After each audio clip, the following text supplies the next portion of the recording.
Hola, buenos días. Soy María Arias, vicedecana de Investigación, Transferencia y Biblioteca de la Facultad de Veterinaria de la Universidad Complutense de Madrid.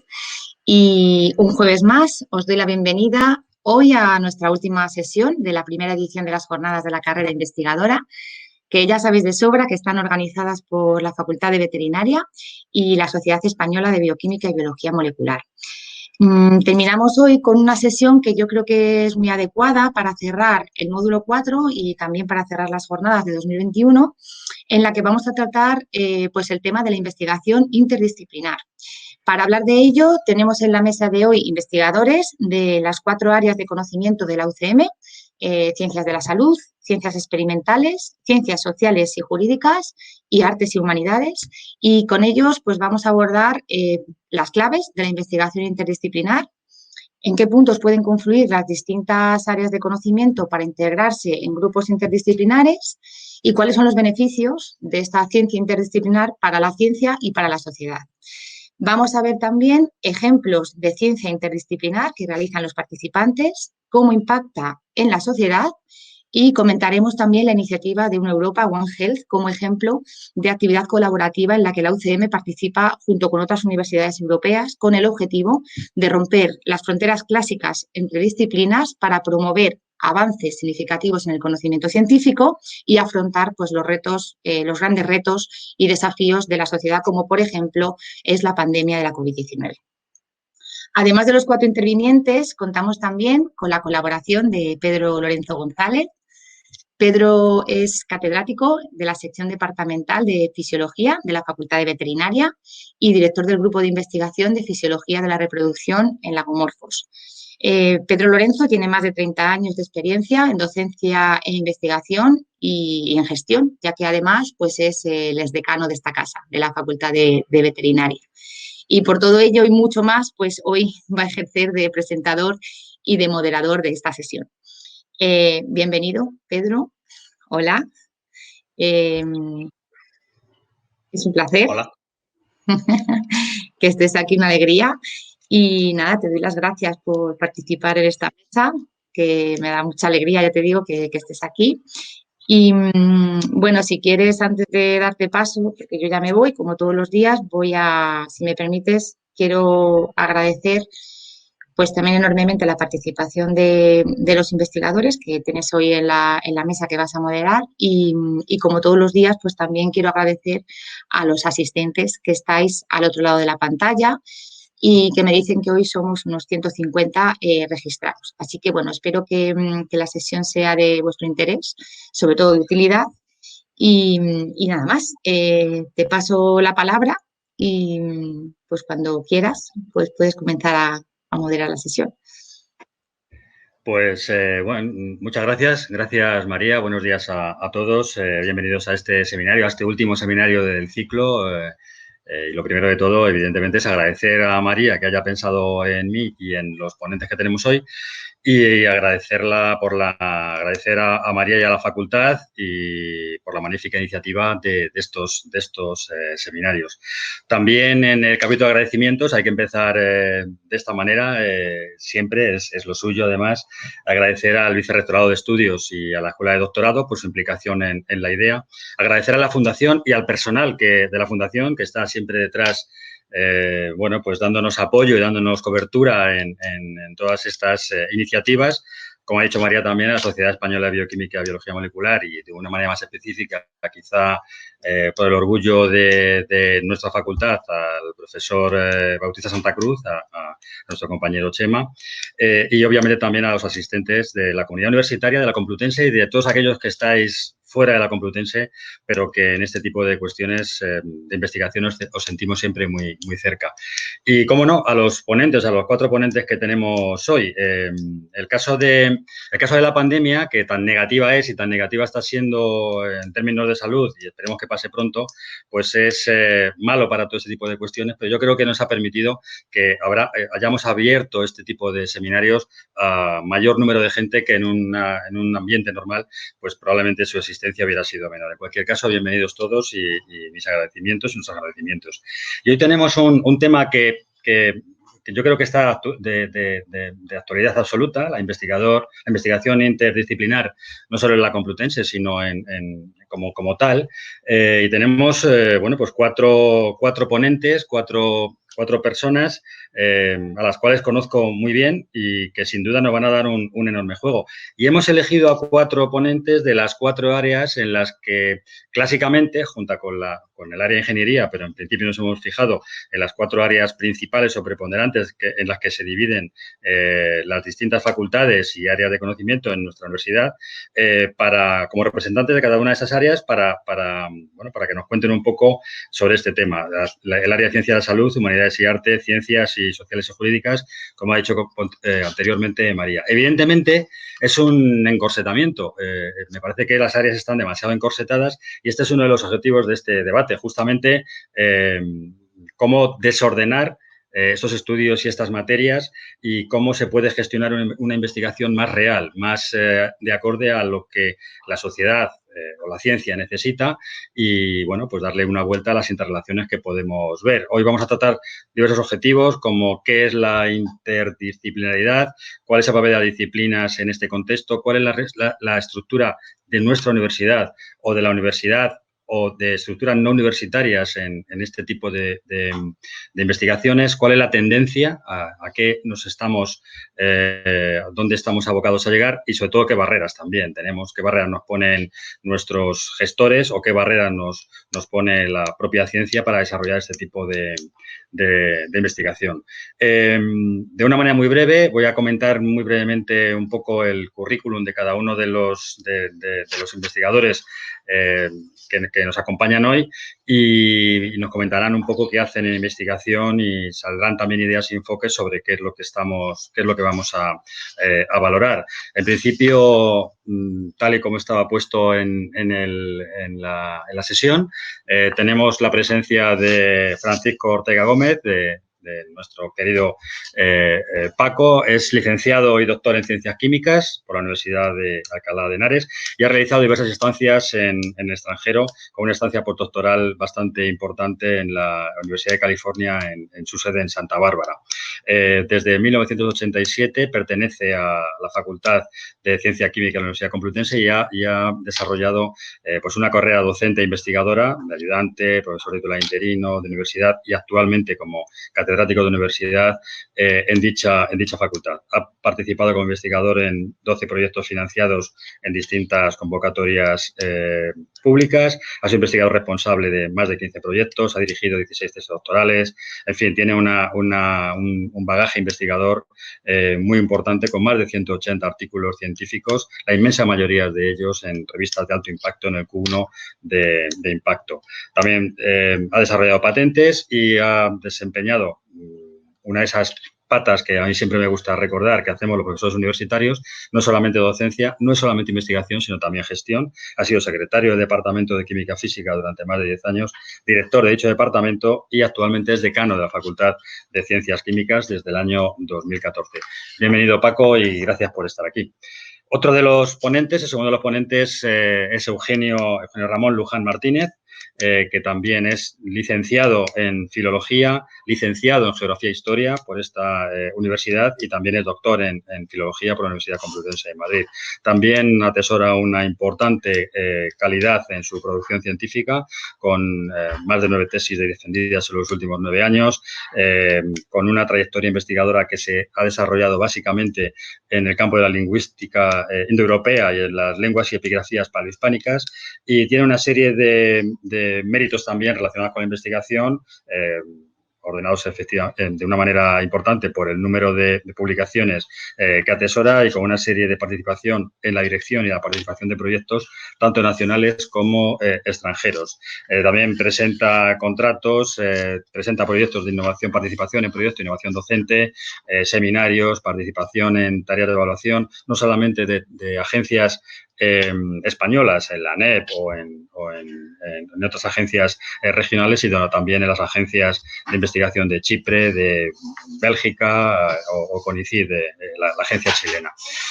Pertenece también a comités científicos y editoriales y evidentemente también desarrolla una actividad como gestor, ya que es el decano de la Facultad de Filología, aquí en la Universidad Complutense de Madrid. Gonzalo Jover es catedrático de Teoría de la Educación de la Facultad de Educación de la Universidad Complutense de Madrid. Atesora también una importante labor investigadora, una importante labor docente y también una importante labor de gestión. Fue asesor de la Secretaría General de Universidades durante la 9ª legislatura. Se ocupó de la creación del Consejo de Estudiantes Universitarios del Estado, la CEUNE, y su línea de investigación se centra en la circulación de líneas pedagógicas, en la política educativa internacional, ética aplicada a la educación, con una serie de estancias en diversas universidades extranjeras, sobre todo en la Boston University, en Queen's University y en la Columbia University en Estados Unidos. También ha tenido otras estancias en periodos más cortos. Es el presidente de la Sociedad Española de Pedagogía y también es miembro de diversas sociedades europeas, como el Consejo Europeo de Investigación Educativa y la Asociación Internacional Mundial de Investigación en Educación. Pertenece a comités científicos de revistas, es director adjunto de la Revista Española de Pedagogía y también es decano, dirige la Facultad de Educación de nuestra Universidad Complutense de Madrid. Y finalmente, pero no menos importante, obviamente, tenemos al profesor José Ramón Regueiro, que es licenciado y doctor en Biología, inmunólogo sanitario por el Hospital 12 de Octubre, donde fue jefe adjunto, y actualmente es catedrático de Inmunología de la Facultad de Medicina de la Universidad Complutense, donde fue también su director de departamento. Ha realizado también estancias de formación, tanto en centros de España como de Francia, Alemania y en Harvard, en Estados Unidos. Ha coordinado posgrados interuniversitarios, ha impartido asignaturas de inmunología en todos los niveles en ciencias y ciencias de la salud y es autor y participante de muchos artículos de investigación y de varios libros de texto de referencia en inmunología. Coordinador de un grupo de inmunobiología linfocitaria, validado aquí en la Universidad Complutense de Madrid, donde desarrolla proyectos en un tema tan específico como la fisiopatología del linfocito T e inmunoterapia, tema sobre el cual, como he dicho anteriormente, pues ha realizado una serie de investigaciones y de publicaciones en revistas de alto impacto. Es vocal de la Comisión Nacional de Inmunología, fue presidente de la Sociedad Española de Inmunología, vocal de la Junta Directiva del Grupo Español de Terapias Inmunobiológicas en Cáncer, evalúa, evidentemente, artículos y proyectos y actualmente también ostenta un cargo de gestión como vicedecano de investigación y doctorado en la Facultad de Medicina de la Universidad Complutense. Como todos los que nos asisten y nos están escuchando pues pueden entender, se trata de 4 personas hoy que van a que esperemos, que seguro que van a producir un debate muy enriquecedor porque tienen una experiencia investigadora y de gestión muy importante que creo que hoy es uno de los motivos o uno de los puntos en los cuales vamos a incidir. Obviamente yo creo que todos saben que pueden realizar una serie de preguntas al chat, pueden dirigirlas y que posteriormente vamos a poder ordenar y vamos a poder realizar a los ponentes para que nos contesten en función de las dudas que los asistentes podáis tener en algún momento. Y evidentemente ahora les voy a dar paso para que presenten un poco sus ideas, sus trayectorias, qué opinan. Y en el día de hoy espero que solucionemos o contestemos algunas preguntas generales como qué es el conocimiento interdisciplinar, qué disciplinas en principio lo componen, lo pueden componer, qué estructuras pueden producir este conocimiento, cómo lo hacen, cómo lo deberían hacer, qué barreras nos encontramos, cómo podemos mejorar justamente ese conocimiento y bueno, hacer alguna referencia sobre a la Alianza Una Europa o a las iniciativas One Health como modo en el cual realizar ese tipo de conocimiento de una manera inter o intra o transdisciplinar, todo ese tipo de cuestiones que estamos desarrollando. Así que yo creo que sin más le damos la palabra al primero de nuestros ponentes para que brevemente nos haga una presentación de lo que estime oportuno presentar, que en este caso es Gonzalo Jover. Gonzalo, cuando quieras, tienes la palabra. Bueno, muchas gracias, Pedro, y desde luego felicitar a las entidades organizadoras por esta iniciativa, que no es demasiado frecuente encontrar a investigadores de ámbitos diversos, con lo cual creo que puede resultar una sesión muy interesante. Vamos a lanzar, si os parece, la presentación. Bueno, como ya ha explicado Pedro, soy Gonzalo Jover, soy de la Facultad de Educación y se me ha pedido que, en cierto sentido, represente al campo de ciencias sociales y jurídicas en esta sesión. En primer lugar, tenemos que ver que esto de este campo no tiene una identidad demasiado del todo definida, ¿no? Os he puesto en esta diapositiva las facultades que en nuestra universidad formamos parte del campo de ciencias sociales y jurídicas, que son estas: ciencias de la documentación, ciencias de la información, ciencias económicas y empresariales, políticas y sociología, comercio y turismo, derecho, educación, estudios estadísticos y trabajo social. Sin embargo, si vamos a ver qué pasa, por ejemplo, en Harvard, pues veremos que el panorama no es exactamente el mismo. Esos son los departamentos y centros que forman parte de la división de ciencia social. Estudios africanos y afroamericanos, antropología, economía, gobierno, política, historia, por ejemplo, historia en nuestro caso estaría en el campo de humanidades, historia de la ciencia, pues también estaría en humanidades o en ciencias, psicología, que en nuestro caso está en ciencias de la salud, ciencias sociales, sociología, estudios de mujeres, género y sexualidad, y dos líneas transversales sobre salud y mente, cerebro y conducta. Entonces, como veis, no es un campo que se puede identificar en diferentes contextos académicos. Abarcan cosas diferentes. Hay, por supuesto, mucho interés dentro de las ciencias sociales en general en la investigación interdisciplinar y en la colaboración interdisciplinar.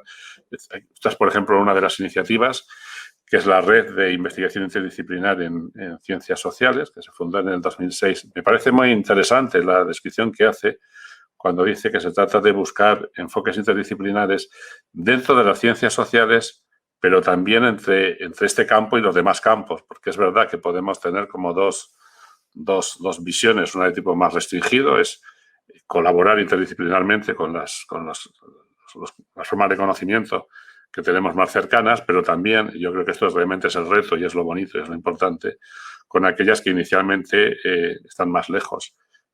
Os digo que esto es lo importante porque, en el fondo, lo que entiendo que hace la interdisciplinaridad es considerar diferentes perspectivas del mundo, pero el mundo es uno y solamente es uno y es el mismo. Por lo tanto, no se puede limitar exclusivamente en una perspectiva, aunque históricamente, digamos que las que predominan han ido cambiando, ¿no? Ahora mismo suponemos que eso ya no es así y que algo tan complejo como es entender para actuar en el mundo necesita una mirada múltiple desde diferentes enfoques, que es complicada porque un problema que sí nos ha pasado es que ahora mismo tenemos incluso dificultad para poder entender los lenguajes que utilizamos en unas formas de conocimiento y en otras, incluso a veces con los más cercanos, ¿no? Bueno, este es el objetivo de esta red que os decía, no solamente la interdisciplinar dentro de las ciencias sociales, sino también con otras. Esta iniciativa hay muchas más. Esta publica varias revistas. Ahí tenéis una, la revista anual de Ciencias Sociales Interdisciplinares, y también hacen un congreso anual, que el próximo será el mes de julio en Oxford. Os decía que no está claro siempre cuál es el alcance de las ciencias sociales. Y esto, por ejemplo, en educación, ahora ya me voy a centrar en educación, que es el campo al que yo pertenezco, pues nos ha provocado a veces algunos problemas. Por ejemplo, esto es una información de la Universidad Complutense del curso 2006-2007, sobre rendimiento académico, pero eso aquí, bueno, no es lo importante. Se refiere a la ley de humanidades y son las facultades, y como veis, en ese curso, mi facultad, la Facultad de Educación, que hoy consideramos dentro de las ciencias sociales, estaba incluida dentro del área de humanidades, junto con Bellas Artes, Geografía, Historia, Filología y Filosofía. Es decir, a veces el campo de la educación no se sabe muy bien dónde ubicar, si en uno de los campos o en el otro.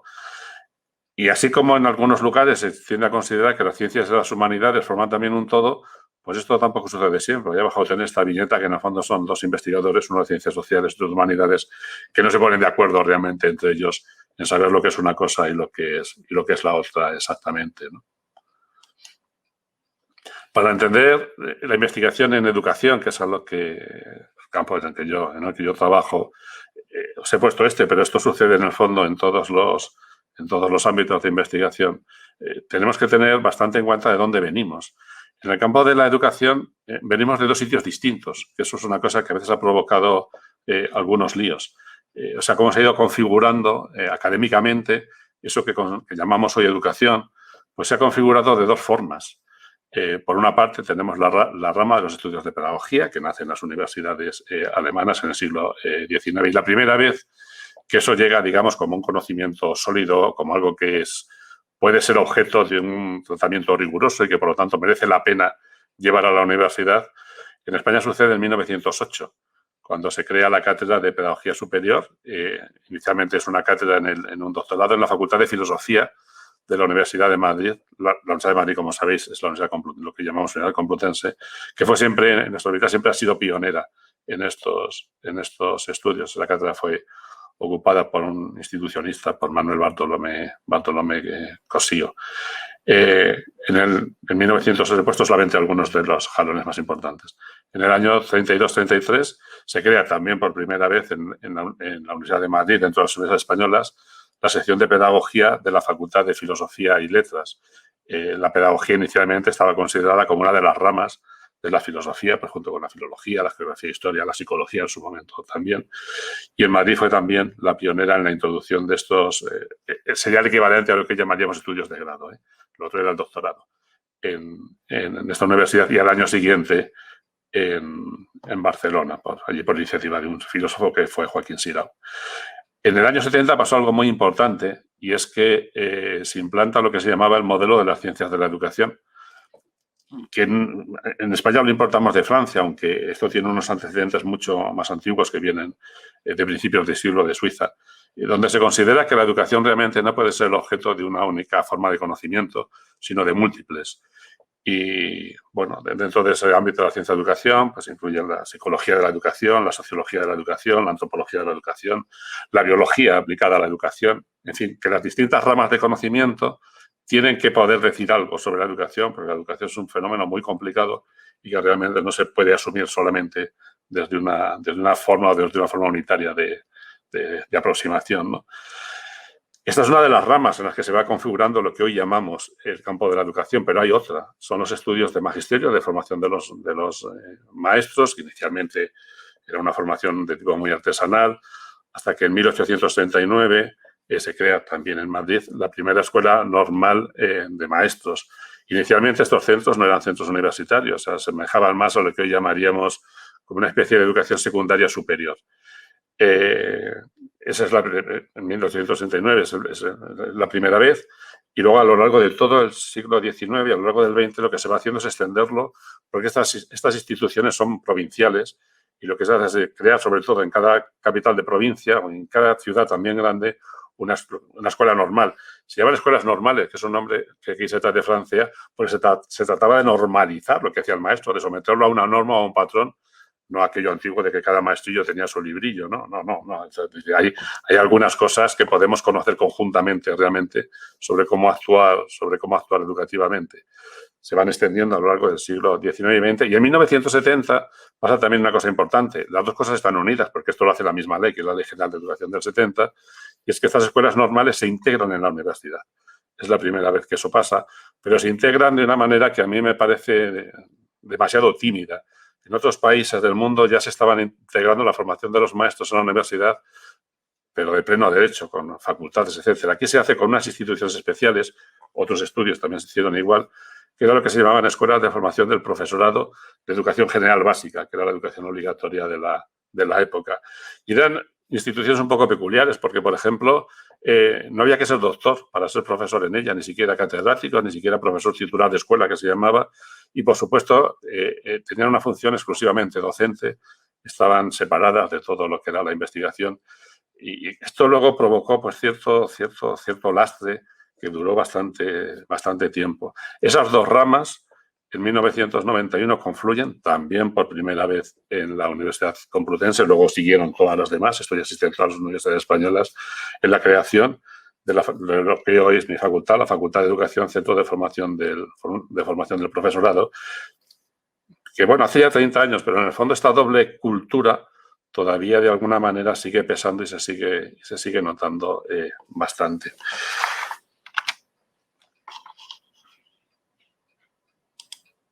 Estos son las áreas de conocimiento de educación que fueron implantadas por el Real Decreto de 1984, en educación y en todos los campos de conocimiento también.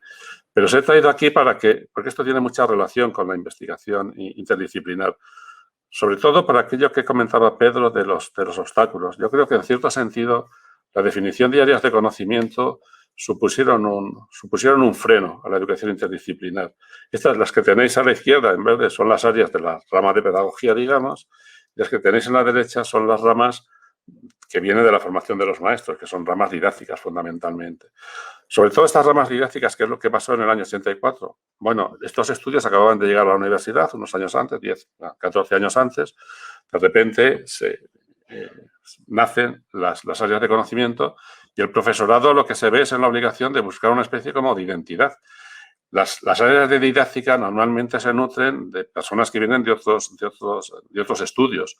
Pues, en didáctica de las matemáticas, quienes trabajan son fundamentalmente matemáticos. En didáctica de las ciencias experimentales, quienes trabajan son físicos, químicos, biólogos. En didáctica de las ciencias sociales, quienes trabajan son historiadores, antropólogos a veces. Es decir, ¿qué pasa? Que los profesores de estas ramas se ven en la obligación de buscar una especie de identidad, por una parte, entre el mundo de la educación y, por otra parte, entre el mundo de su campo disciplinar original.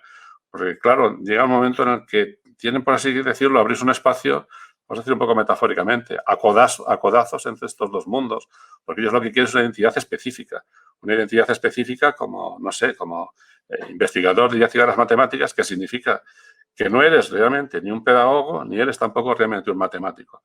Y esto a veces ha ocasionado también, bueno, que en algunas ocasiones nos hayamos cerrado demasiado a lo que nos podían aportar precisamente los campos que teníamos más cerca. Ahora os voy a hablar, ya para finalizar muy rápido, de lo que es mi grupo de investigación y qué cosas hacemos ahí en investigación interdisciplinar. Ese es el grupo de investigación sobre cultura cívica y políticas educativas. Es un grupo con un tamaño mediano, somos 20 y tantos investigadores en este momento, 15 investigadores de la Complutense, 5 externos, 7 contratados de FPU y ahora mismo solamente hay una contratada postdoctoral y trabajamos en esas líneas. Voy a ir un poco rápido porque creo que me estoy pasando de tiempo. Os voy a presentar sencillamente de manera muy rápida 2 de las investigaciones que hacemos ahora y que tienen una dimensión interdisciplinar grande. La primera es una investigación que está coordinada por nuestro grupo y por una universidad canadiense, y lo que intentamos ver es la proyección que han tenido 50 años más tarde. Esto es una investigación que pertenece puramente a nuestro campo de teoría e historia de la educación. Lo que ha pasado 50 años más tarde con 2 obras que fueron muy importantes en la pedagogía del siglo XX, que fueron la pedagogía del oprimido de Paulo Freire y la sociedad desescolarizada de Ivan Illich. Paulo Freire fue un pedagogo importantísimo de Brasil, fue uno de los máximos exponentes de lo que hoy se llama la pedagogía crítica. Ivan Illich fue realmente era un sacerdote que realmente fueron de los inspiradores de lo que se llamó el movimiento de desescolarización, es decir, abogaban porque no haya escuelas.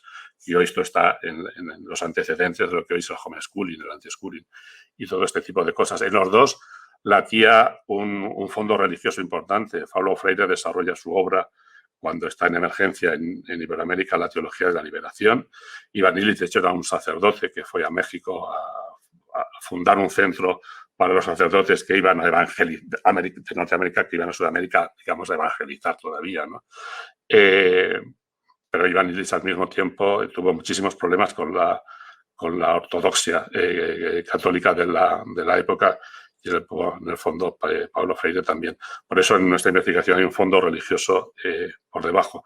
Es una investigación que está financiada por el Consejo de Ciencias Sociales y Humanidades de Canadá. Participamos investigadores de Canadá, Estados Unidos, Australia, Brasil, de España de 4 universidades, la Complutense, la Universidad de Barcelona, la de Valladolid y la Universidad del País Vasco, y venimos de los campos de la educación, la historia, por supuesto, filosofía, teología y humanidades. Humanidades como se autodefinen los investigadores que tenemos de Estados Unidos. La segunda investigación se sale un poco de lo que hacemos habitualmente, que es más mi grupo de investigación, teoría y historia de la educación. Esta es una investigación que está financiada por el Programa Nacional de Retos de Investigación. La hemos empezado ahora Realmente lo que estamos intentando ver es cómo opera el sentido crítico en los jóvenes en las redes sociales. Estamos trabajando fundamentalmente con Twitter, bajo la base de que también hay cierta diferencia cultural en la forma en la que nos acercamos críticamente a un mensaje de Twitter. Es que hay muchísima preocupación ahora mismo con la fake news y todo este tipo de cosas. ¿Cómo podemos preparar a los jóvenes? Nuestro campo es la educación, es la investigación aplicada en el fondo. ¿Cómo podemos preparar a los jóvenes para enfrentarse con estas cosas? Digo que partimos también de la hipótesis que hay un componente cultural por debajo importante, por eso trabajamos investigadores de 3 contextos culturales diferentes, de Chile, Iberoamérica, Japón, Asia y de España. De España somos de las universidades Complutense, la Politécnica de Madrid, la Universidad de Extremadura, la Universidad de Valencia, la UNED, la Universidad de Deusto. Trabajamos conjuntamente con un grupo de investigación de la Universidad Politécnica de Madrid, el grupo de bioingeniería y telemedicina, que nos proporcionan prácticamente todo el soporte técnico para hacer esto, porque necesitamos generar varios instrumentos para poder automatizar la lectura de los twitters. Este es un grupo muy grande con investigadores de muchos campos distintos. Venimos del mundo de la educación, las telecomunicaciones, filosofía, psicología, lingüística, documentación y estadística. Y bueno, yo lo dejo aquí para no alargarme más. Luego estaré encantado de responder a las preguntas que tengáis. Así que muchísimas gracias y voy a dar paso a la siguiente persona. Bueno, antes de presentar, quería agradecerle a Pedro su amable presentación y felicitar a la Facultad de Veterinaria y a la Sociedad Española de Bioquímica y Biología Molecular, creo que no me equivoco, por las excelentes jornadas que han organizado, y especialmente, ya que es la persona con la que he tenido más contacto aquí ahora, pues con María Arias y con la gente que está detrás, a los mandos de las máquinas, la gente de la Fundación General, que nos lo han hecho todo facilísimo para entrar y estar ahora hablando con todos ustedes. Voy a presentar... Bueno, yo soy bastante disciplinado, no disciplinario, pero disciplinado, y me han dicho que 5 o 10 minutos máximo, y Pedro, voy a ello, tranquilo, voy a los 5 o 10 minutos máximos.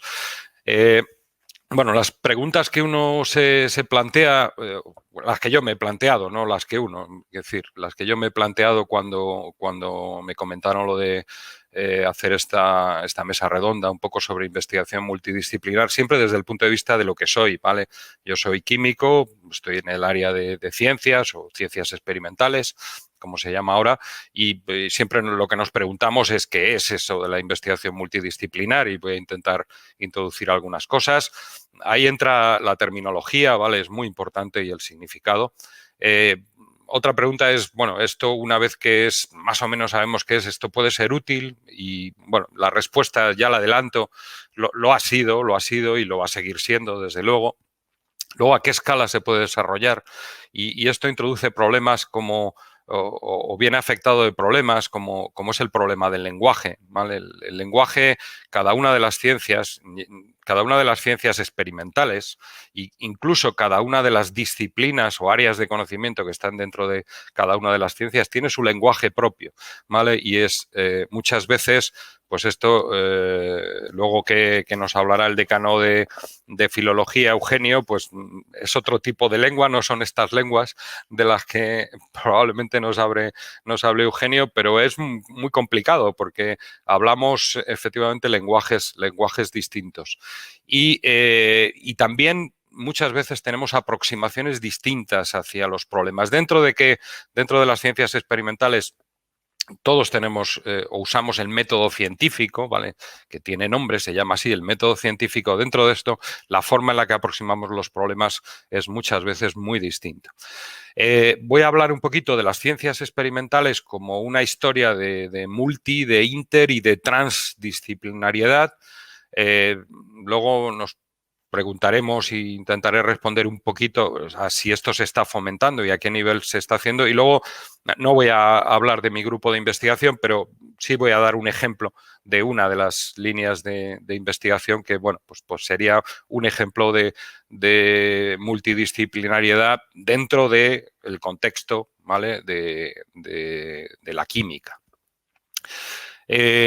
Bueno, he buscado algunas definiciones porque había muchos conceptos y entonces, bueno, está claro lo que es intradisciplinariedad, ¿vale? Esto lo he sacado del trabajo que tenéis aquí abajo, que es trabajar en una sola disciplina, está ahí todos de acuerdo, que es multi y es gente de diferentes disciplinas que trabajan juntos, cada uno partiendo de sus conocimientos, de los conocimientos de su disciplina, cross, ¿vale? Que es, o cruzada, disciplinariedad cruzada, que es la visión de una disciplina o ver desde una disciplina, pero usando la perspectiva de otra disciplina, ver el problema. Ahora lo pondré en un esquemita. Inter, que es integrar conocimientos y métodos de diferentes disciplinas haciendo una síntesis real, ¿vale? No total, quizá parcial, pero una síntesis real de aproximaciones. Y luego la transdisciplinariedad, ¿vale? Que es realmente, para mí es un paso más allá, que es crear una unidad, una nueva unidad intelectual, si queréis una nueva disciplina, ¿vale? Que está más allá de las disciplinas de las cuales ha surgido. Lo he intentado poner en un esquemita porque a los químicos pues, nos ayuda esto de los esquemas y lo he puesto en este esquema. Vale, yo creo que se explica solo. Es decir, con las definiciones que hacía esta señora que os he comentado antes, pues realmente lo he intentado ver y eso me ayudaba un poco a entender qué es la multi, qué es la cross, qué es la inter y qué es la trans. Y de alguna forma la trans está relacionado con la evolución de la ciencia, ¿vale? O de las ciencias y está relacionado también con el complejo, o sea, con la complejidad, ¿vale? Conceptualmente. Bueno, no voy a repetirlo, os he hecho antes las definiciones y ahí tenéis un poco explicado y me voy a referir luego en un ejemplo a esto de la transdisciplinariedad.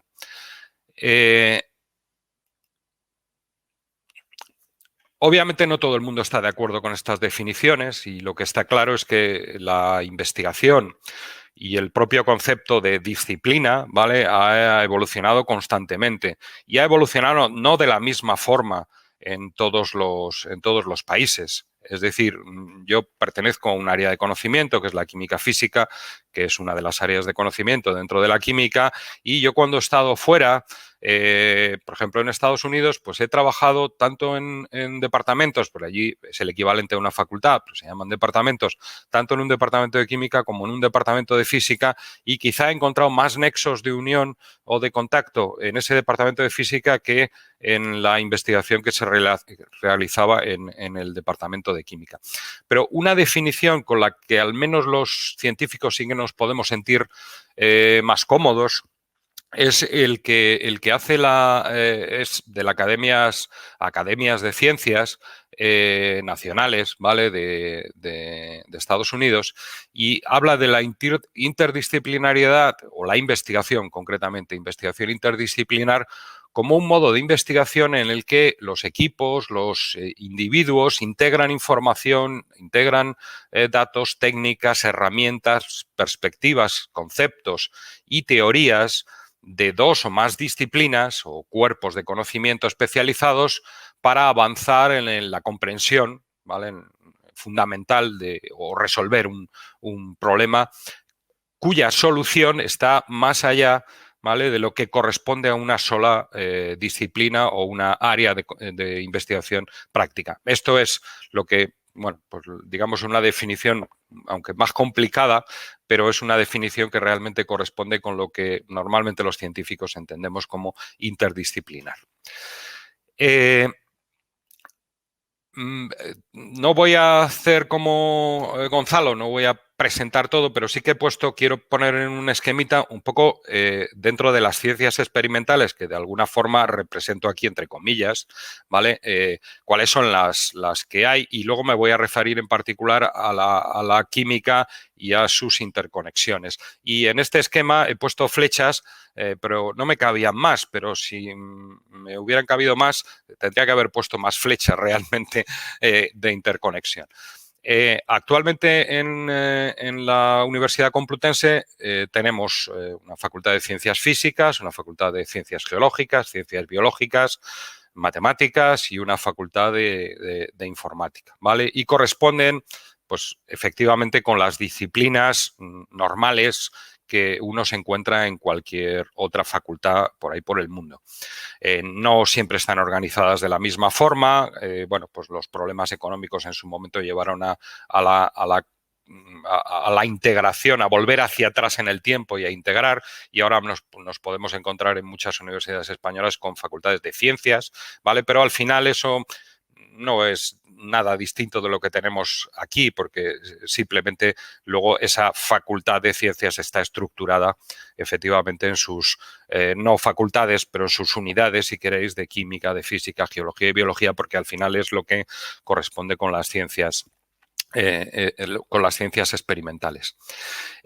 La química, bueno, decía que la multi, inter y transdisciplinariedad han sido un motor de las ciencias, ¿vale? Y lo voy a explicar luego con algunos ejemplos. Realmente han actuado desde un primer momento porque la evolución en todas las ciencias ha sido partir de un conocimiento mucho más general, lo llamamos a veces enciclopédico, ¿vale? De personas que tenían conocimientos en muchas áreas, ¿vale? Y las ciencias obviamente se han ido particularizando, se han ido especializando según se han ido profundizando los problemas y ha sido una evolución, digamos, natural.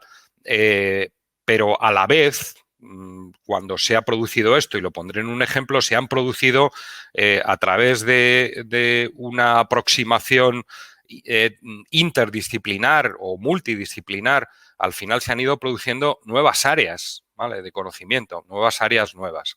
La química, desde luego, desde su nacimiento como ciencia, siempre se ha situado en la interfase. Siempre hemos sido una interfase dentro de las ciencias, con el resto de las disciplinas científicas.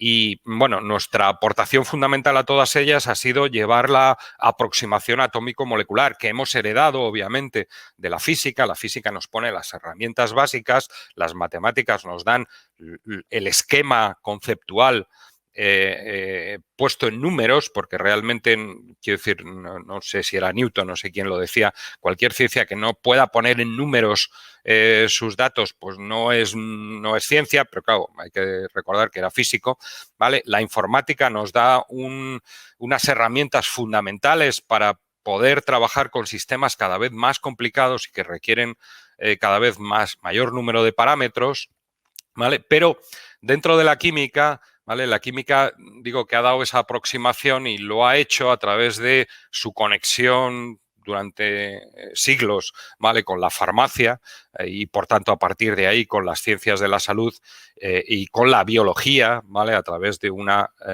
área que ha surgido nueva, que es la bioquímica, y, por otro lado, a través del desarrollo de la química industrial con lo que es la ingeniería química.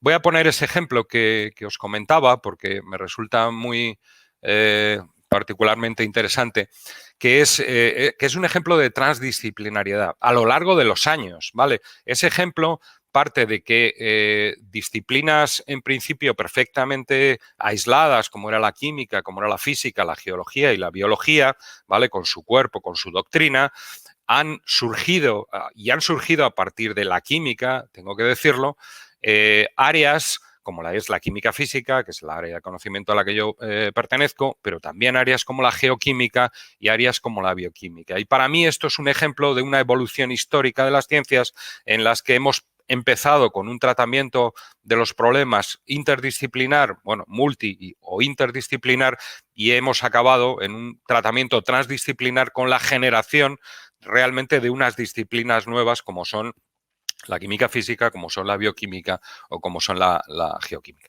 Y esto lo estoy haciendo desde el punto de vista de la química, pero lo podríamos hacer desde el punto de vista de otras disciplinas, como es la física, y pongo ahí el ejemplo, pues obviamente, de áreas como son la biofísica, como son la geofísica.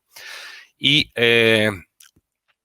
respecto, como entiendo que luego en el debate hablaremos, ahora simplemente lo quiero dejar ahí, ¿vale? ¿Se está fomentando? ¿A qué nivel se está fomentando? Bueno, si nos vamos a Estados Unidos, la National Science Foundation apoya y fomenta desde hace muchos años la investigación interdisciplinar y, de hecho, existen convocatorias que son convocatorias, además, que no tienen plazo, que son convocatorias abiertas durante todo el año. Si alguien tiene una idea genial sobre cómo hacer una investigación concreta sobre un problema, cómo atacar un problema de forma interdisciplinar, pues puede presentarlo. Bueno, puedes presentarlo si eres americano, claro, puedes presentarlo y probablemente conseguir fondos. Aunque sea antiguo, estuve leyendo el otro día, porque es creo que muy interesante, un informe de EURAD, del Consejo Asesor Europeo de Investigación, que analizaba las barreras que hay para la implantación de una investigación interdisciplinar en Europa.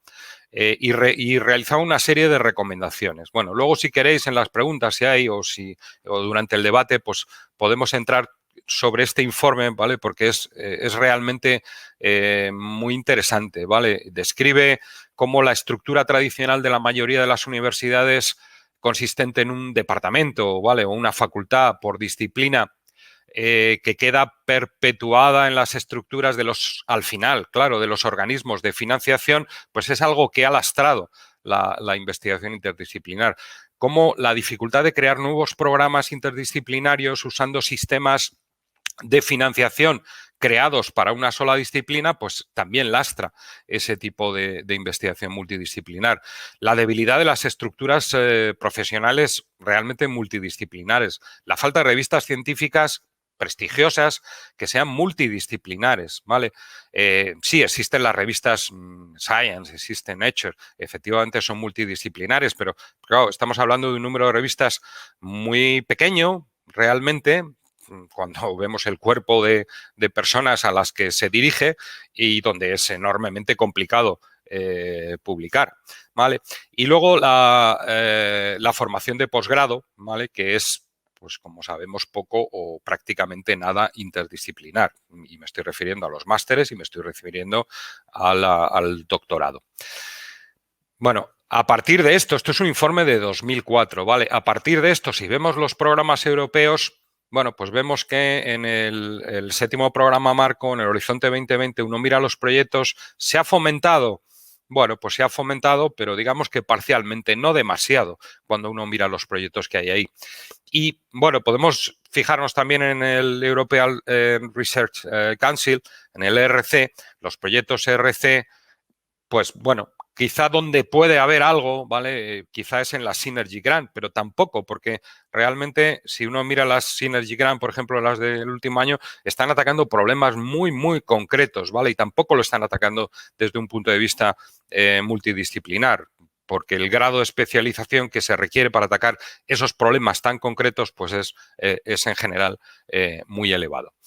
Y acabo, porque digo que soy muy obediente y me habían dicho que presentara pues algo sobre mi grupo de investigación o sobre... Bueno, simplemente os voy a poner un ejemplo, ¿vale? Es un ejemplo de un trabajo que empezamos, una línea de investigación que empezamos en 2009, ¿vale? A partir de ahí ese proyecto pues se ha desarrollado, se han publicado pues bastantes artículos, se han hecho varias tesis.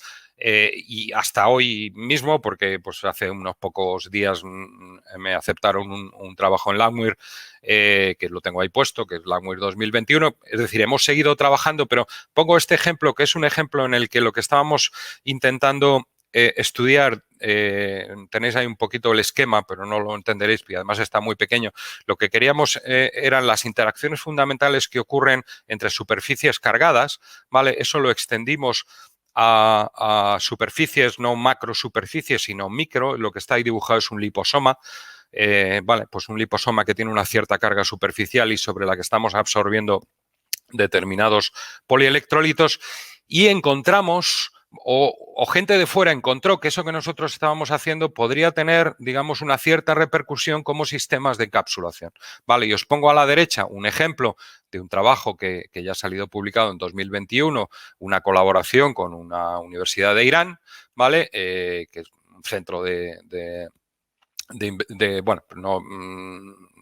investigaciones farmacéuticas, ¿vale? Pero que, bueno, una terminología más genérica que eso, pero al final pues vimos que ese tipo de sistemas podían ser útiles para encapsular vitamina D3, ¿vale? Y eso pues dio lugar a esa cuestión.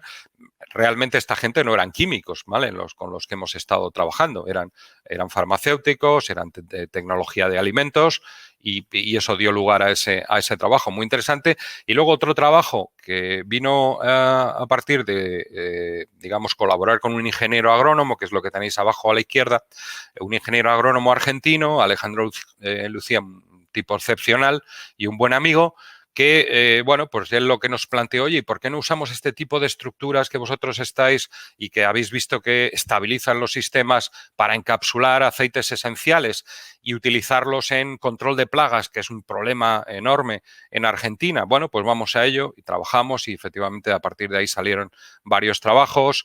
Luego vimos que podíamos utilizarlo también para como larvicidas, bueno, que en definitiva es control de plagas también, pero para actuar sobre las larvas, ¿vale? Y luego vimos que podíamos introducir también un mimético de una hormona, ¿vale? El piriproxifen, que podía utilizarse también en control de plagas.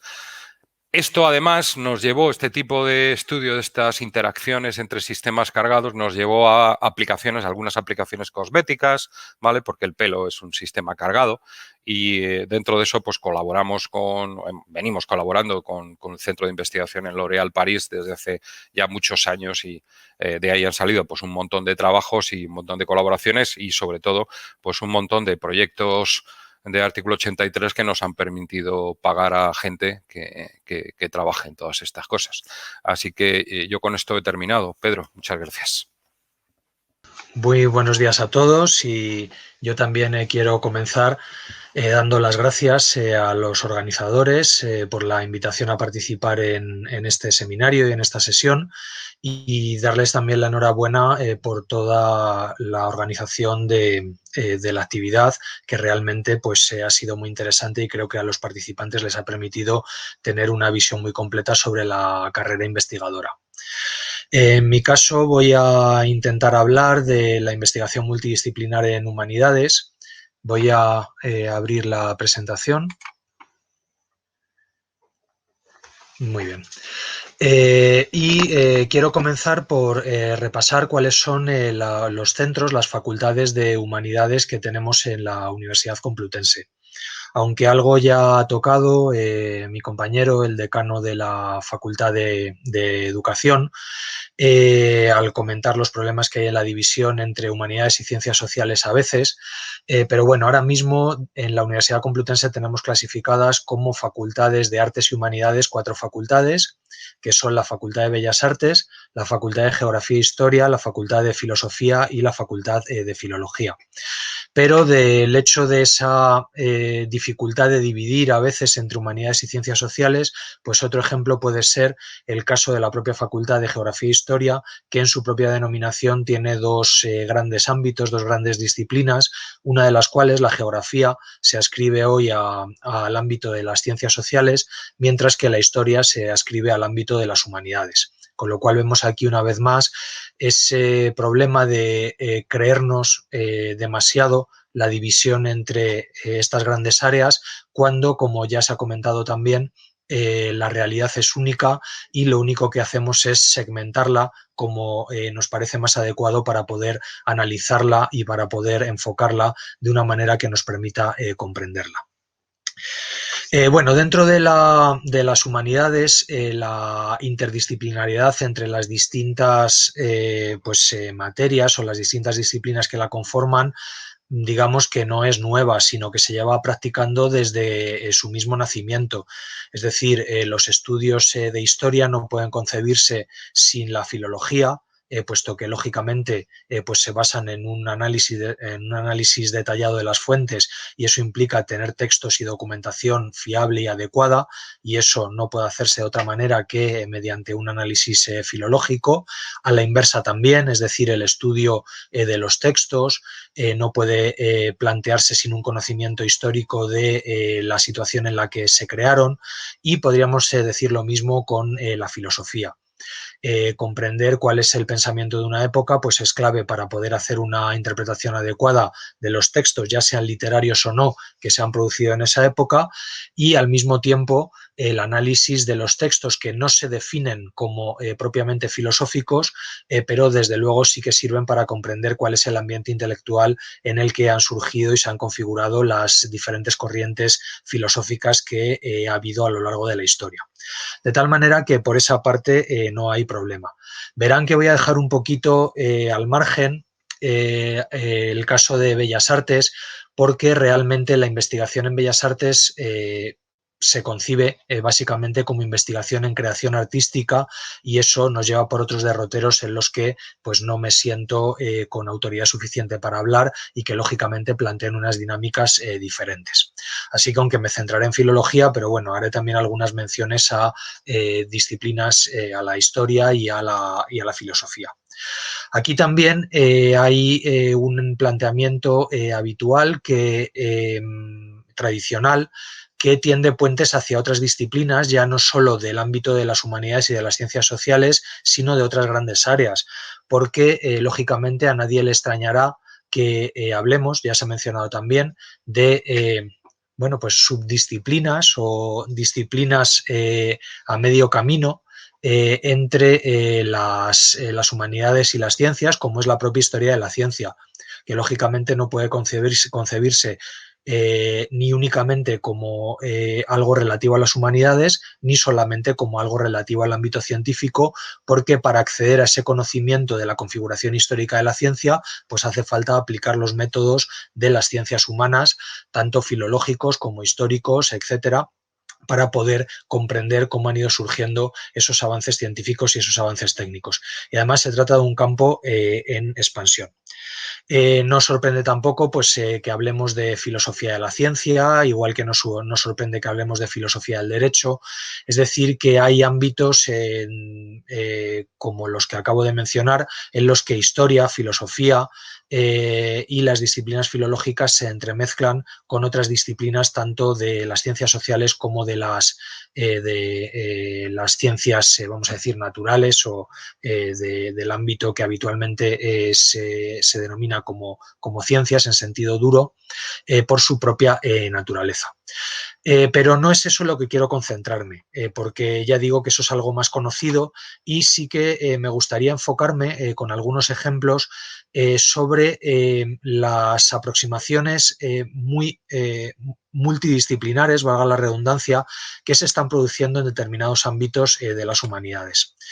Yo voy a partir al revés de lo que han hecho algunos de mis compañeros. Voy a comentarles un poco la experiencia personal de mi trabajo en uno de los ámbitos a los que me dedico, que son las inscripciones antiguas, dentro del grupo de investigación al que estoy adscrito en nuestra universidad, que se llama Textos Epigráficos Antiguos de la Península Ibérica y del Mediterráneo.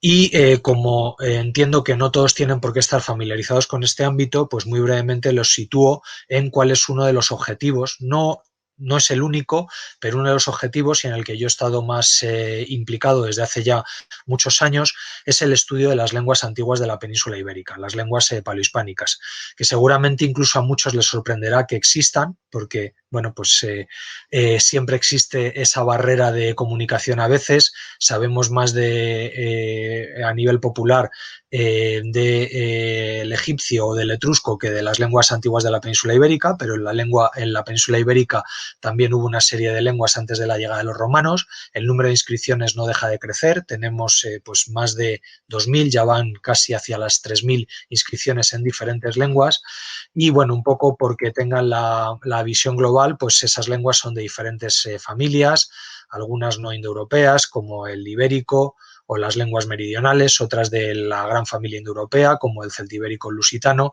y también tenemos, aunque no documentación en vasco en sí, pero tenemos testimonios lingüísticos de que se hablaban lenguas relacionadas con el vasco en la antigüedad.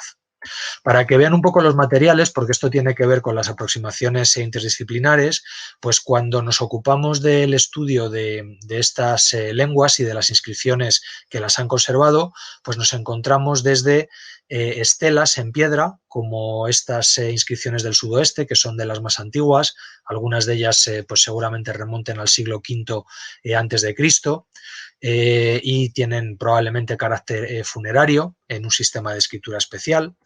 Nos encontramos también algunos casos con inscripciones que se han perdido, pero que conocemos a través de reproducciones y de dibujos que se hicieron en algún momento de la historia.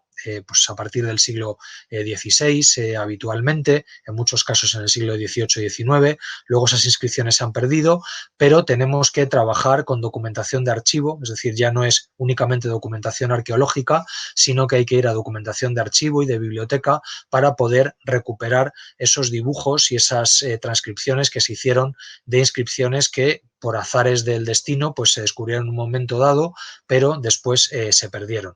Y eso implica pues una metodología diferente. Tenemos también, no voy a agotar todos los tipos, pero por mencionar algunos, pues inscripciones como esta, que a muchos les resultará extraño, pero es el tipo habitual de carta que tenemos conservada del Mediterráneo en la antigüedad. Es una carta sobre plomo. Los dobleces pues responden al hecho de que estas cartas se doblaban y se entregaban, y bueno, como curiosidad, pues en la cara que quedaba descubierto, pues como haríamos hoy en día, está el destinatario para que pudiera entregársele, y podemos pues leer e interpretar ese destinatario, que en este caso pues se indica diciendo entréguese a Bulo de la familia de los Caicos. Es lo que aparece ahí en esos signos que les pueden resultar un poco peculiares. Otro tipo de inscripción muy corriente también en la península ibérica de la antigüedad son las teseas de hospitalidad en diferentes metales y habitualmente, en diferentes metales no, habitualmente en bronce y en diferentes formas, como pueden ser pues las manos, que simbolizan el pacto, porque eran documentos que sellaban pactos entre individuos y comunidades, simplificando mucho las cosas, y otras veces en forma de animalito. Y bueno, con todo esto, pues nuestro objetivo en esta línea de investigación ha sido construir un gran banco de datos que hemos denominado el Banco de Datos Hesperia, que está accesible a través de un servidor alojado en nuestra universidad. Tienen la dirección URL abajo. Y lo que pretendemos con él pues es agrupar, después de haberlos estudiado y analizado convenientemente, todos los materiales, no solo inscripciones, no voy a entrar en ello, pero también las glosas, los nombres personales, toda aquella documentación que nos pueda ofrecer información sobre qué lenguas se hablaban en la península ibérica en la antigüedad, lenguas que se hablaban antes de la llegada de los romanos y lógicamente siguieron hablándose durante algún tiempo después de esa presencia romana, hasta que desaparecen, pues simplificando las cosas, en época de Augusto, siglo I después de Cristo. Bueno, ¿qué tenemos aquí? Interdisciplinariedad. Bueno, pues para abordar este tipo de estudios, pues lógicamente he hablado de piedra, he hablado de metal, he hablado de diferentes soportes, y eso exige un análisis de esos soportes que hoy en día no podemos despreciar. Es decir, la aproximación tradicional pues era centrarse en las letras, en las inscripciones en sí, hacer un estudio de esas inscripciones y, bueno, pues un poco de manera anecdótica se hacía referencia a esos soportes. Pero hoy en día cualquier investigación de este tipo que se precie, pues tiene que, por un lado, incorporar las tecnologías que tenemos hoy disponibles cuando, como sucede en muchas ocasiones, las inscripciones no son todo lo legibles que desearíamos. Es decir, hay inscripciones en piedra que están muy desgastadas, a simple vista, incluso con materiales de aumento, pues resulta imposible leerlas, al menos en algunas de las partes más deterioradas, y para eso pues hoy en día tenemos un apoyo importante y una colaboración importante pues a través de recursos como la digitalización de imágenes y el tratamiento de esas imágenes, que permiten en ocasiones llegar a leer textos que de otra manera sería imposible recuperar. En este sentido, pues algunos hallazgos, algunos logros espectaculares, no de este ámbito, pero sí en otros que quizá han visto en la prensa, y luego mencionaré algunos ejemplos recientes de noticias que han salido en la prensa en este sentido, pues han hecho posible que leamos papiros que estaban prácticamente borrados, o incluso lo que en la jerga filológica conocemos como palimpsestos, que son manuscritos que se borraron para poder reutilizarlos, es decir, la piel era un material valioso, en el que se escribía pues, en la Edad Media, por ejemplo, y cuando el texto que se había escrito no interesaba, pues lógicamente no se tiraba como hacemos ahora con el papel, sino que se borraba ese texto y se volvía a utilizar. Bueno, pues gracias ahora a diferentes tecnologías que van desde las tecnologías químicas que empezaron a aplicarse en el siglo XIX, pero que hoy en día ya no se aplican pues porque son más invasivas con los soportes de la documentación, a tecnologías pues digamos físicas que hoy en día nos permiten, gracias a pequeños trazos que puedan quedar de restos de materiales, pues hacer legibles esos textos que se borraron, que el ojo humano desde luego no puede leer y que hoy en día podemos recuperar. Pero ya no solo eso, sino que, por ejemplo, cuando encontramos un documento como el que les mostraba antes, como estos documentos escritos sobre metal, en este caso es bronce, en el caso de las cartas el material habitual era plomo porque es más fácil de manejar y de escribir sobre él, pues lógicamente también la pregunta que nos planteamos es ¿de dónde han venido esos materiales? Porque eso nos da una información histórica importante que nos lleva a saber qué tipo de relaciones comerciales y qué tipo de comunicaciones existían entre los diferentes pueblos de un determinado momento de la historia, porque lógicamente pues estos materiales no aparecen, no se dan de manera homogénea, aquellos materiales con los que los minerales de los que se obtienen los metales que resultan interesantes para este tipo de soportes epigráficos y hoy en día ya digo que no nos conformamos con tener la documentación, sino que queremos saber de dónde procede, cómo se han fabricado, cuáles han sido todos esos procesos. Y además esto pues, nos da información también interesante sobre el nivel tecnológico que tenía una determinada sociedad, con lo cual entramos también pues, en otro ámbito interdisciplinar interesante como es el de la historia de la ciencia y de la historia de la técnica. Y ya digo que los ejemplos se podrían multiplicar. El análisis también de las cerámicas es algo clásico que se viene practicando en la arqueología, en los estudios históricos y también en la epigrafía desde hace mucho tiempo, pero hoy en día podemos profundizar mucho más para poder determinar alfares, determinar procedencias y saber de dónde proceden los objetos, pues gracias al análisis de las arcillas o de los barros que se utilizaron para la fabricación de una determinada vasija. Con lo cual ya ven que nos estamos saliendo del ámbito de lo que es esa colaboración entre, pues eso, la historia, la filología o el hablar de filosofía de la historia o de filosofía de la ciencia para ver cómo realmente los proyectos que permiten avanzar en el conocimiento de las sociedades del pasado necesariamente tienen que ser, pues como mínimo, multidisciplinares y en muchos casos interdisciplinares y también con surgimiento de pues subdisciplinas transdisciplinares en algunos casos. Les ponía el ejemplo del banco de datos, también esto nos permitió tomar como punto de partida ese banco de datos que veníamos desarrollando equipos de diferentes universidades españolas, porque no solo está implicada la Complutense, sino también la Universidad de Zaragoza, la Universidad del País Vasco y la Universidad de Barcelona, para ponernos en contacto con nuestros colegas europeos y crear una red de estudio de las lenguas habladas en Europa en la antigüedad y que bueno, pues desaparecieron bajo la presión del latín y de las que únicamente nos quedan este tipo de restos, que fue esta red que creamos, la red que denominamos AELO, que es un acrónimo por Ancient European Languages and Writings, es decir, lenguas y escrituras antiguas de Europa, que ha dado muy buenos resultados y nos está permitiendo continuar en este tipo de investigación. Pero bueno, esto es solo un ejemplo, porque les decía que la investigación interdisciplinar en humanidades salta frecuentemente a los medios de comunicación. En los últimos días pues hemos tenido noticias como esta, publicada en El País, Sertorio contra Metelo, la gran batalla entre romanos sale a la luz en un pueblo de Teruel. Estamos hablando de hechos acaecidos en el año 75 a.C., como parte de la implantación, de la conquista romana del territorio, y en este caso la colaboración ha venido entre equipos de humanidades y equipos de topógrafos que han permitido ver qué variaciones había en el terreno y eso permite reconstruir qué técnicas se han utilizado en la guerra para cómo se han levantado diferentes rampas y diferentes elementos para poder llevar a cabo la conquista de una ciudad.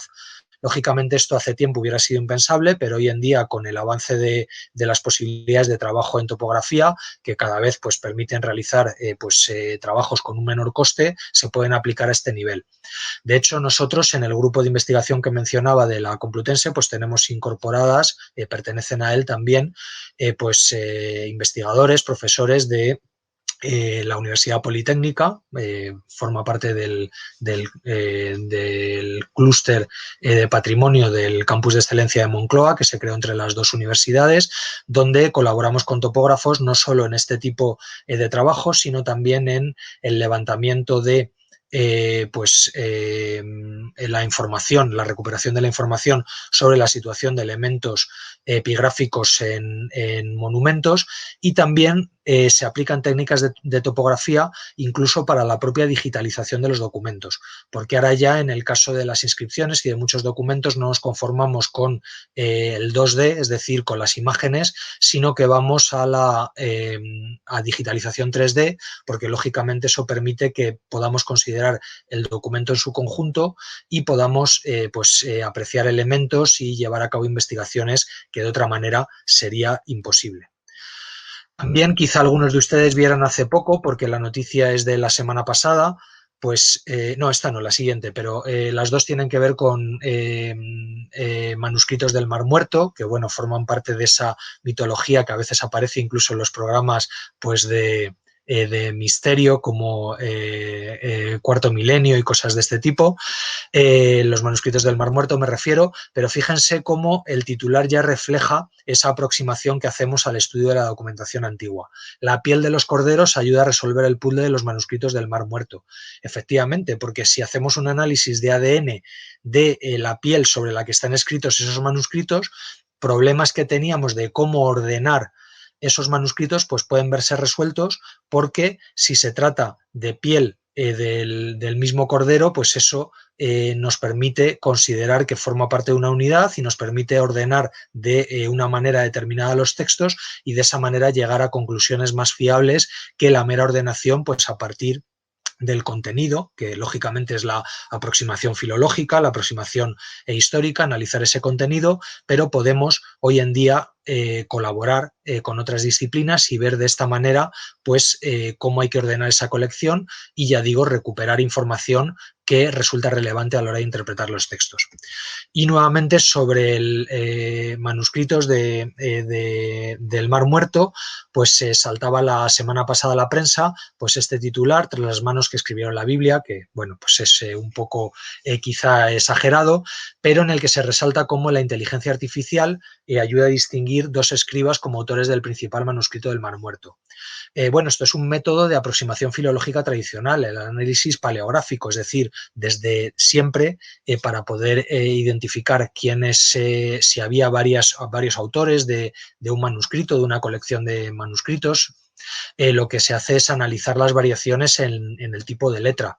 Y eso permite identificar escribas y permite pues asignar autorías en algunos casos y sacar las conclusiones relevantes.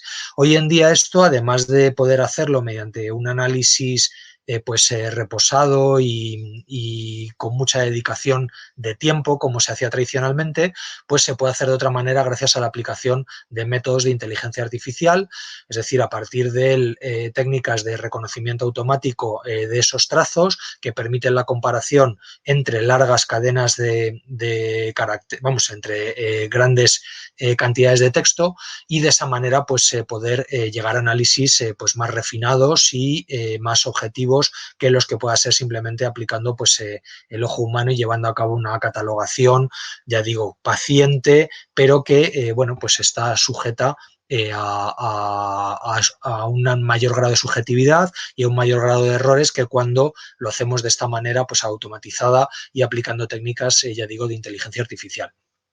Y estos son únicamente algunos ejemplos. Quiero acabar mencionando algunos de los centros que a mí me parecen más relevantes. No voy a decir en el ámbito general de humanidades, porque eso es mucho decir. No conozco todos los proyectos, lógicamente, que trabajan sobre siglo XVI, sobre época moderna, sobre época contemporánea, pero en el ámbito de aquellas disciplinas en las que yo me muevo como investigador más habitualmente, sí que quería señalarles un par de centros de los que luego les puedo mostrar algún proyecto si resulta interesante, como es uno de la Universidad de Copenhague, Roots of Europe, donde hay diferentes proyectos interdisciplinares, por ejemplo, de estudio del léxico de las lenguas indoeuropeas sobre animales domésticos y no domésticos en relación con los procesos de domesticación. Y bueno, pues esto hay que hacerlo combinando pues no solo los métodos lingüísticos e históricos, sino también colaborando con zoólogos, con paleontólogos, para ver en qué medida pues, los cambios de vocabulario que se manifiestan tanto en las lenguas antiguas como en la reconstrucción lingüística que podemos hacer a partir de ellas, pues correlaciona con ese registro paleontológico y con lo que hoy en día pues la zoología, gracias a la aplicación de estudios genéticos, pues nos puede decir. Y luego, lógicamente, uno de los centros relevantes pues es uno de los institutos del Max Planck, concretamente el Instituto Max Planck, que se sitúa en Jena, en la ciudad alemana de Jena, con el que hemos tenido alguna colaboración, que es este instituto para la ciencia de la historia humana, donde hay proyectos muy interesantes también que tienen que ver pues eso, con estudiar el léxico de animales y de plantas, pero en relación con las propias características botánicas, con las características de los animales, con el entorno ecológico en el que se producen y, en definitiva, pues progresando en la comprensión de lo humano, pero con una mirada abarcadora, incorporando a otras disciplinas. Voy a pararme aquí para no extenderme más y luego, si hay alguna pregunta o en el debate surge alguna cuestión más, pues intentaré ocuparme de ella con mucho gusto. Pues hola a todos. Como veo que vamos fatal de tiempo, pues seré breve. Y nada, pues 3 mensajitos porque vamos muy mal de tiempo. A ver, mi nombre es José Ramón Regueiro y voy a hablar como digo, 3 cosas. Primero, el conocimiento es interdisciplinar por definición. Segundo, voy a hablar un poco de investigación interdisciplinar en salud en la Universidad Complutense, que es el área en la que yo trabajo. Y luego, investigación interdisciplinar en salud en Europa, y voy a introducir el concepto de una Europa One Health, si lo consigo. A ver, esto es así, fenomenal. Vale, muy bien. Pues este círculo representa todo el conocimiento humano, ¿no? O sea, que realmente es casi infinito, ¿no? Pero está contenido, es decir, no conocemos todo el conocimiento humano todavía porque es como un Big Bang, ¿no? Es todavía algo que está en expansión, ¿no? Esto es lo que aprendemos en la educación primaria, que sigue siendo un poquito del conocimiento humano, pero bastante repartido. Esto es lo que nos enseña la educación primaria. Y vamos a ver cómo poco a poco esto se va corrompiendo y dejando de ser interdisciplinar a medida que vamos avanzando hacia la educación universitaria. En el momento que hacemos educación secundaria, pues ganamos un poquitín más de capas de conocimiento interdisciplinar, pero pronto hacemos grado, FP, y entonces, claro, la cosa cambia, empiezan a aparecer granos que nos van llevando ya en una dirección. Es una dirección que elegimos nosotros mismos, bueno, los chicos eligen, ¿no? Si esto sigue, pues entonces puede que hagamos un máster. El máster es todavía menos interdisciplinar. Estamos yendo en una dirección muy concreta del conocimiento humano. Y si esto sigue, pues entonces nos encontramos con una tesis. La tesis es ya un poco el colmo, ¿no? Alcanza el límite del conocimiento humano. Y aquí tenemos a una doctoranda que está empujando en esa frontera del conocimiento humano durante varios años. Y venga, y venga, y venga. Algo está haciendo que le interesa en ese punto particular del conocimiento humano. Bueno, esto sigue así hasta que la frontera del conocimiento humano cede, ¿vale? Bueno, pues esa muesca que ha cedido es una tesis doctoral, un PhD. Claro, ahora el mundo de la doctoranda ha cambiado radicalmente, ¿no? Para ella todo es la muesca y todo lo demás ha desaparecido. Ya no recuerda la educación primaria, ni secundaria, ni el grado, ni FP, nada, todo es horrible. Pero no pierdas la perspectiva, porque el conocimiento sigue siendo interdisciplinar. Y fijaros ahora que aparece aquí el PhD como una mínima muesca dentro de todo este conocimiento humano, pero es lo que hace que se vaya expandiendo. Así que el consejo es, bueno, tú sigue empujando en todas las direcciones y la siguiente pregunta, ¿para qué vale lo que haces? Es decir, Ahora, ¿qué pasa? Tengo que darle aquí abajo. Perdón. Es decir, eso que has aprendido, cómo se proyecta sobre el conocimiento humano. ¿Para qué sirve esa pequeña muestra? Vale, dicho esto, como introducción a por qué nos vamos haciendo cada vez menos interdisciplinarios, voy a hablar de investigación interdisciplinar en salud en la UCM con un ejemplo muy sencillo que creo que resultará divertido. Este es el mismo diagrama donde vemos esta maldita separación en experimentales, jurídicas y sociales, humanidades y salud, rota por una tesis doctoral de esta doctoranda que trata de ver cuál es su utilidad y entonces voy a contaros muy brevemente una cosa que estamos haciendo nosotros y que creo que puede ilustrar este concepto. Bueno, el pan, naturalmente, se infecta si lo dejas encima de la mesa, sobre todo si está húmedo, ¿no? Veis que de la izquierda todavía es aprovechable, pero el de la derecha ya tiene hongos. Bueno, pues a las personas les pasa exactamente lo mismo, ¿no? Los dos niños lloran porque los niños suelen llorar, pero el de la derecha tiene un problema, que he ejemplificado ahí con un bicho verde y con pinchos para que se vea que tiene un bicho en la boca que se llama cándida, y esto ocurre cuando fallan las defensas. Entonces, claro, esto nos genera una pregunta, ¿no? Una pregunta interdisciplinar, en realidad, ¿no? ¿Qué es lo que le pasa a este niño? Vale, pues esto es investigación interdisciplinar en inmunología. A ese niño le pasa algo que tiene que ver con una de sus células del sistema inmunitario, las defensas.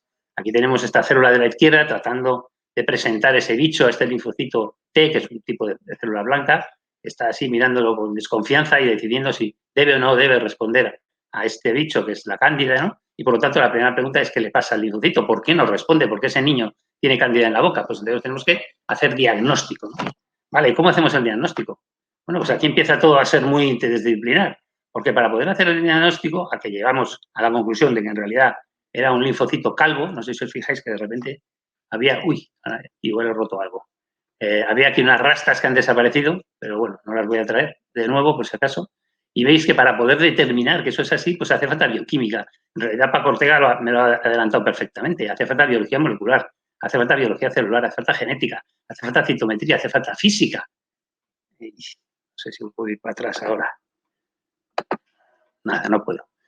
Bueno, y así, mejor. Hace falta bioestadística, hace falta ética, porque estamos haciendo cosas que tienen un impacto ético sobre los pacientes. Incluso hace falta sociales. Recuerdo una vez que un paciente me decía, es que, la madre, claro, me decía, es que mi hijo necesita un certificado de que le pasa algo, de que tiene linfocitos calvos, y lo necesita en el centro de salud. Y entonces, claro, le tienes que dar un certificado de que tiene un problema bioquímico, porque ese certificado se convierte en dinero, debido a que hay una protección social para este tipo de perfiles. Es decir, tú puedes tener una discapacidad, pero una discapacidad bioquímica, en fin, tiene su miga, ¿no?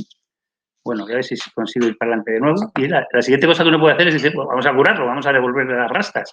Y aquí tenemos la terapia génica, ¿veis? Estas pincitas, terapia génica que implica también áreas que son claramente experimentales. Así que salud y experimentales para mí es exactamente lo mismo. Virología, de nuevo, ética, porque estamos modificando genoma, microbiología para hacer los vectores que son necesarios para hacer este trabajo. De manera que todo lo que hacemos para mí es interdisciplinar y en realidad es el objetivo que estás persiguiendo el que te lleva a buscar esa interdisciplinaridad sin pararte, porque tú tienes un objetivo que necesariamente requiere de otras áreas por todas partes. A ver. Ok, vale. Y por último, investigación interdisciplinar en salud en Europa. Voy a irme todavía más interdisciplinar si cabe, que es el concepto Una Europa, One Health. A ver, por aquí. Vale, ¿qué es una Europa One Health? Pues una Europa es unos 8 universidades que veis aquí dibujadas, desde Helsinki hasta la Complutense, sur-norte, que se han juntado, han dicho, vamos a juntarnos para hacer investigación interdisciplinar, pero no un poco interdisciplinar, no, muy interdisciplinar. Entonces, cada una de estas universidades es completamente de su padre y de su madre, incluso hay algunas que ni siquiera son experimentales, otras que son de todo, como la Complutense, inmensas. Y la idea es juntarnos y tratar de hacer algo que merezca la pena y que resuelva problemas interdisciplinares de primer nivel, de primera complejidad. Y esa es un poco la idea de una Europa One Health, que es parte de una Europa. Luego está una Europa Cultural Heritage, ¿no? Pero fijaos lo que pasa aquí. Aquí tenemos la salud humana, que es un círculo, la salud animal, la salud del entorno, y todo eso junto, la mezcla es One Health, toda la salud, es un concepto holístico. Y aquí he puesto 3 pinceladas muy sencillas de por qué esto es importante. Pues muy importante, yo creo que la pandemia nos lo ha enseñado a tortas, es el cambio climático afecta a todo. Y tenemos una pandemia por culpa del cambio climático, que hace presión sobre nuevas especies animales. El cambio climático es un problema del entorno, pero los animales sufren el cambio climático y entonces se cambian de sitio. ¿Por qué tenemos virus del Nilo en España? Porque viene un mosquito que aquí no vivía y de repente ahora lo tenemos por todas partes. Entonces eso genera patología. Y claro, eso afecta a la salud. ¿Por qué tenemos SARS-CoV-2 en el mundo? Porque no hemos sido capaces de controlar las pandemias animales. Y eso afecta a la salud humana. ¿Y de qué manera? Y eso afecta a la economía. Es decir, el concepto One Health es un concepto holístico de cómo abordar los problemas de salud, pero de salud de todo, del planeta, vamos a decir, que yo creo que es quizá la definición mejor. Entonces, ¿cuál es la visión y cuál es la misión de una Europa One Health? Bueno, pues promover la salud sostenible y el bienestar de humanos, animales, plantas, el entorno, todo para conseguir llegar a los retos de 2030 de las Naciones Unidas de desarrollo sostenible, que algo que o hacemos, porque si no nos vamos todos al tacho, como de hecho nos está pasando. La cantidad de dinero que nos podríamos haber ahorrado de haber empezado un poquitín antes con el tema del cambio climático, en el tema de la pandemia, pues no quiero ni pensarlo. ¿Y cuál es la misión? ¿Qué es lo que quiere hacer una Europa, estas universidades que nos hemos juntado para hacer este trabajo? Bueno, pues coger de aquí y de allá, pues sinergias, una vez más, interacción, multidisciplinaridad, fuerzas, ¿no? Cosas que podemos hacer cada uno y que a lo mejor otros no, experiencia de cada uno de estos partners, de cada uno de estos socios, ponernos todos de acuerdo y ponernos a decir, venga, vamos a arreglar algo. Por ejemplo, vamos a arreglar el concepto One Health, vamos a intentar conseguir llegar a parar todo lo que amenace el concepto One Health. ¿Cómo? Con investigación de primer nivel, con docencia de primer nivel, con entrenamiento, con formación de primer nivel y tratando de conseguir un impacto de primer nivel. Y yo creo que con eso os puedo decir muy brevemente una cosa que estamos haciendo ya muchísimo más pequeña desde la Complutense, que es un intento de empezar con esto en un seed fund que nos han dado, en el cual participa Italia, España, Polonia, Finlandia. Bueno, estos son parte de los que están trabajando, que básicamente es educación, investigación, transferencia de conocimiento y llegar a la población también, explicar qué es lo que estamos haciendo y luego, bueno, gestión, ¿no? A mí en particular lo que me toca es intentar conseguir fondos europeos para pedir doctorandos y proyectos de investigación que aborden problemas globales en el concepto One Health en Europa y montar un programa de doctorado conjunto que permita dar una formación de primer nivel aprovechándonos de las sinergias que hay en cada uno de estos centros que nos rodean y que tienen mucho interés, cada uno con sus fuerzas, de llevar adelante proyectos de formación de primer nivel en Europa. Y por mi parte, nada más. Muchas gracias. Gracias, José Ramón, gracias a los cuatro por las presentaciones y por haber contado un poco vuestra dinámica, la dinámica que habéis seguido hasta ahora, vuestras ideas y sobre todo aquellos proyectos en los que estáis trabajando y que pueden ser calificados como multidisciplinares o interdisciplinares. Como vamos mal de tiempo y ya me lo han dicho un par de veces, o sea que vamos como vamos, voy a haceros, voy a soltar 2 o 3 preguntas para que, bueno, contestéis. Y también un par de preguntas que nos han hecho las personas que nos están siguiendo. Las preguntas serían 3. Voy a señalar 3 nada más. Y os ruego brevedad en vuestras opiniones porque María Arias, la vicedecana, pues está con el tema además del tiempo. Uno es lo que ya habéis expresado algunos, ¿no? ¿Qué barreras nos encontramos? No sé si centrarlo en la Complutense o centrarlo a nivel general. Todos tenéis experiencia, no me voy a quitar del medio porque los ponentes sois vosotros, en gestión y en gestión de la investigación, en valoración de proyectos, en agencias, pero quizá es más fácil centrarlo en la propia universidad, en nuestra propia universidad. ¿Qué barreras nos encontramos para esa multi o interdisciplinaridad? ¿qué puede hacer esta universidad? ¿Qué puede hacer nuestra universidad? Vamos a proponer algo, vamos a ser positivos. Ahora que estamos en época de elecciones, que no quiero sacar aquí, simplemente ponerlo como encima de la mesa, ¿no? Que también hay que proponer soluciones. Y hay una cosa que habéis dicho antes y era, bueno, y que también Eugenio en los recortes que nos está poniendo de noticias periodísticas y Paco y también José Ramón en su charla, tiene que ser rentable la investigación inter, multi, trans, como queramos, disciplinar, para venderla, para que se pueda, sabéis, el dilema siempre entre lo básico y lo aplicado, y en este caso, pues tanto José Ramón como Paco, como Eugenio, sobre todo el tema de Paco de utilizar hormonas para hacer, bueno, lo que nos has contado del encapsulamiento, evidentemente tiene una venta después, una aplicación después. Esas 3 preguntas las suelto y también ya para no hablar yo mucho y dejaros que hablemos y que habléis y que le deis vueltas a estas cosas, Doris Elizabeth Gómez nos cuenta o nos pregunta que evidentemente la investigación, ella trabaja en salud, se dedica a salud, pero yo creo que puede ser extendible a todas las medio áreas multidisciplinares, y es que ¿qué se sugiere, qué sugerís, qué podéis sugerir, qué podemos sugerir para definir el liderazgo en la investigación en salud multidisciplinar? Yo quitaría la palabra salud y podría valer el liderazgo en investigación multi o interdisciplinar. Y también ella misma señala una pregunta sobre quizá una cuestión ética relacionada con todo esto, que lo ponía José Ramón, respecto a la propiedad intelectual a la hora de crear un proyecto. Bueno, ahora si hay equipos multidisciplinares, la propiedad intelectual de esa investigación resultante, ¿dónde debería llegar? Entonces, os dejo las respuestas y si queréis utilizamos el mismo orden, que empiece, no sé, que empiece José Ramón, por haber sido el último que ha hablado, y yo creo que puede ser el primero que puede empezar a preguntar. Os ruego sencillez, cortedad, iba a decir, brevedad, y bueno, le vamos dando. A ver, es que vamos a ver, si a ti te llega un proyecto de investigación para evaluar que quiere hacer una cosa concreta, necesariamente tienes que meter ahí sal y pimienta de todos los colores. Tú no puedes hacer un proyecto sobre el efecto de un linfocito en el cerebro si no metes neurólogos de primer nivel, técnicas de imagen, inmunólogos de primer nivel, metodologías que no vas a encontrar en España, que te tienes que ir al extranjero. Es que ahora ya no hay nada que no sea interdisciplinar.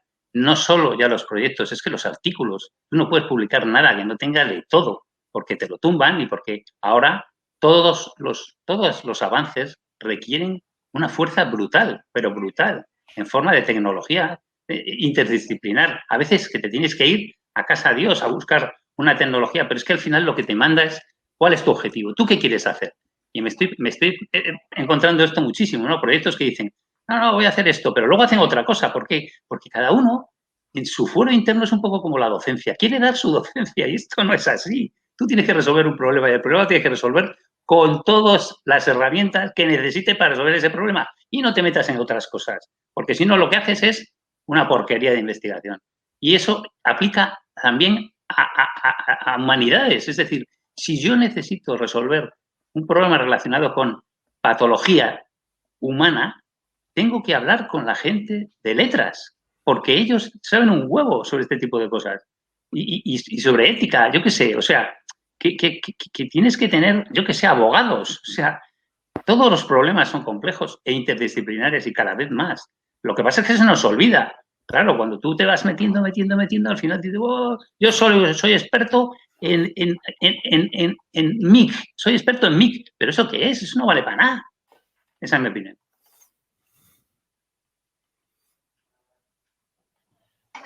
Perdona, que lo tenía Paco. Sí, bueno, yo voy a disentir un poco de José Ramón, ¿vale? Porque lo que está planteando es cierto, es todo correcto, pero una cosa es utilizar, digamos, el conocimiento de otros campos porque lo necesites a nivel instrumental, una técnica experimental, el abogado, como tú has dicho, tal. Eso es una cosa, pero eso no es realmente una investigación multidisciplinar, porque para que lo sea, realmente tienen que avanzar en la frontera del conocimiento las áreas que están implicadas. Claro, tienen que entremezclarse, ¿de acuerdo? Hasta generar una nueva área, si quieres, de conocimiento, pero tienen que avanzar las dos. No es simplemente la utilización instrumental de otras áreas, que eso es algo habitual. Por lo demás, estoy de acuerdo. Es decir, todos cuando escribimos proyectos, además, decimos que vamos a descubrir la pólvora. O sea, todos los primeros párrafos son yo voy a descubrir la pólvora sobre el tema concreto que sea. Y eso es así porque nos obligan. Y me voy a referir muy brevemente a lo que os he puesto en la presentación, esas recomendaciones que hizo la EURAP, ¿vale? Y una de las que hace concretamente se refiere a los comités consultivos o grupos de expertos, ¿vale? Que son los que evalúan los proyectos. Se está refiriendo a Europa, ¿vale? Pero eso es perfectamente aplicable a España. Y claro, esos grupos no vienen de ninguno, vienen de nosotros. Todos hemos participado y hemos evaluado. O sea, vienen de nuestra especialización y de la especialización que se ha generado al final en las universidades. Es que esto es así. Por tanto, eso al final, dice este informe, que al final puede generar barreras, ¿vale?, para la interdisciplinariedad real, porque al final te están evaluando expertos en cosas muy concretas, ¿vale? Entonces, claro, si tú presentas un proyecto en mi área concreta, ¿vale? Pues si lo pilla gente que sabe de qué va el tema, pues lo va a ver, pero inconscientemente piensas que si lo ve alguien de fuera, no va, y es al revés. Mi experiencia es al revés. Es decir, cuando lo ve alguien desde fuera, realmente saca conclusiones probablemente mucho más acertadas sobre lo que tú estás poniendo en ese proyecto que quieres hacer que el especialista, que a lo mejor lo que está viendo es cómo te llamas y poco más, ¿vale? Y qué es lo que has hecho en los últimos años para saber, bueno, este tío parece que funciona, pues venga, vamos a darle el proyecto. Y me callo. Eugenio, ¿qué opinas? Sí, a ver, yo estoy muy de acuerdo con lo que decía José Ramón, pero también con las reflexiones que acaba de hacer ahora mismo Paco Ortega. Porque realmente creo que es clave distinguir entre eso, entre lo que son proyectos realmente multidisciplinares o interdisciplinares y aquellos en los que simplemente se está utilizando pues elementos de otras disciplinas, pero con el fin de avanzar en la frontera del conocimiento únicamente en una de ellas.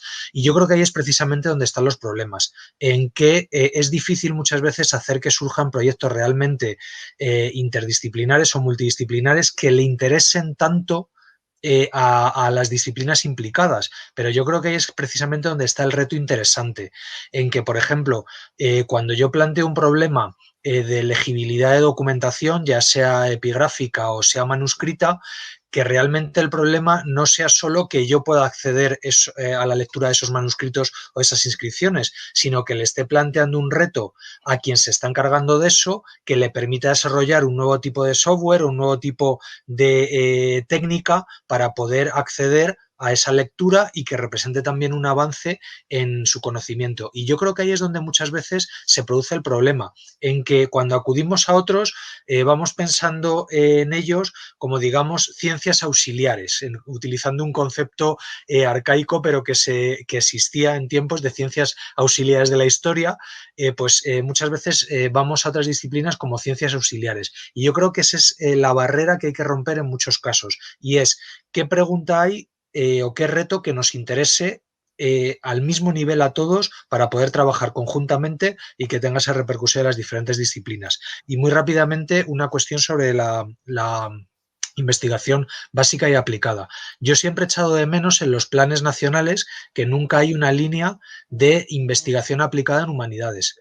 Y se olvidan de que realmente hay elementos muy interesantes que darían muy buenos resultados de investigación aplicada en humanidades, pero a nuestros gestores no se les ocurre sacar una línea prioritaria de investigación aplicada en humanidades, porque ahí hay elementos de confluencia con otras disciplinas que se evidenciarían y serían muy, muy interesantes con resultados realmente relevantes para la sociedad. Perfecto. Gonzalo, ¿qué opinas? Bueno, me toca. Yo, como lo vamos diciendo todos, ahora a mí me tocaría decir, yo estoy de acuerdo con todos. Yo creo que, evidentemente, el conocimiento ha evolucionado por una línea de especialización, y eso es así, y tiene que ser así. No hay más remedio que sea así. Yo creo que el problema no está tanto, utilizando el gráfico de José Ramón, el problema no está tanto al principio. El problema lo tenemos, me da a mí la sensación antes. Yo creo que empezamos a especializar demasiado pronto. Eso se nota, por ejemplo, mucho en la universidad. Aquí prácticamente un estudiante cuando empieza, si quiere hacer, lógicamente cuando empieza no, pero si a poco quiere hacer carrera en la universidad ya se va especializando poco a poco. Falta mucho. Eso se intentó hacer cuando se cambiaron los planes de estudio. Primeros cursos de carácter más genérico, pero yo creo que ahí no fuimos demasiado eficaces, no lo logramos. O sea, yo creo que la investigación tiene que ser especializada, lo que tenemos que ser es capaces sencillamente de comprender, por decir también algo de eso que he hablado, de comprender los lenguajes de los demás, de comprenderlos para saber lo que podemos necesitar en un determinado momento. Y eso creo que lo hemos perdido bastante. O sea, yo creo que el problema no está al final, yo creo que el problema está al principio. Sobre la cuestión de la utilidad de la investigación, pues hombre, a ver, yo creo que estamos en universidades públicas que evidentemente tienen una responsabilidad social. Tenemos que tender a que aquello que hagamos revierta de alguna manera. Pero es verdad también que grandes de las aplicaciones han venido de investigación que en principio no servía para nada. Entonces, evidentemente, pues hay que fomentar las dos cosas, ¿no? Yo creo que esto es un debate también que se lleva mucho tiempo. No nos debemos dejar sencillamente llevar por las tendencias de mercado de un determinado momento y que sean las que marquen la pauta, ¿no? Yo creo que nosotros también tenemos que lanzar lo nuestro, ¿no? José Ramón, ¿querías comentar? Sí, solamente un concepto más que me parece muy importante. Y yo creo que Paco Ortega lo ha dicho perfecto, pero efectivamente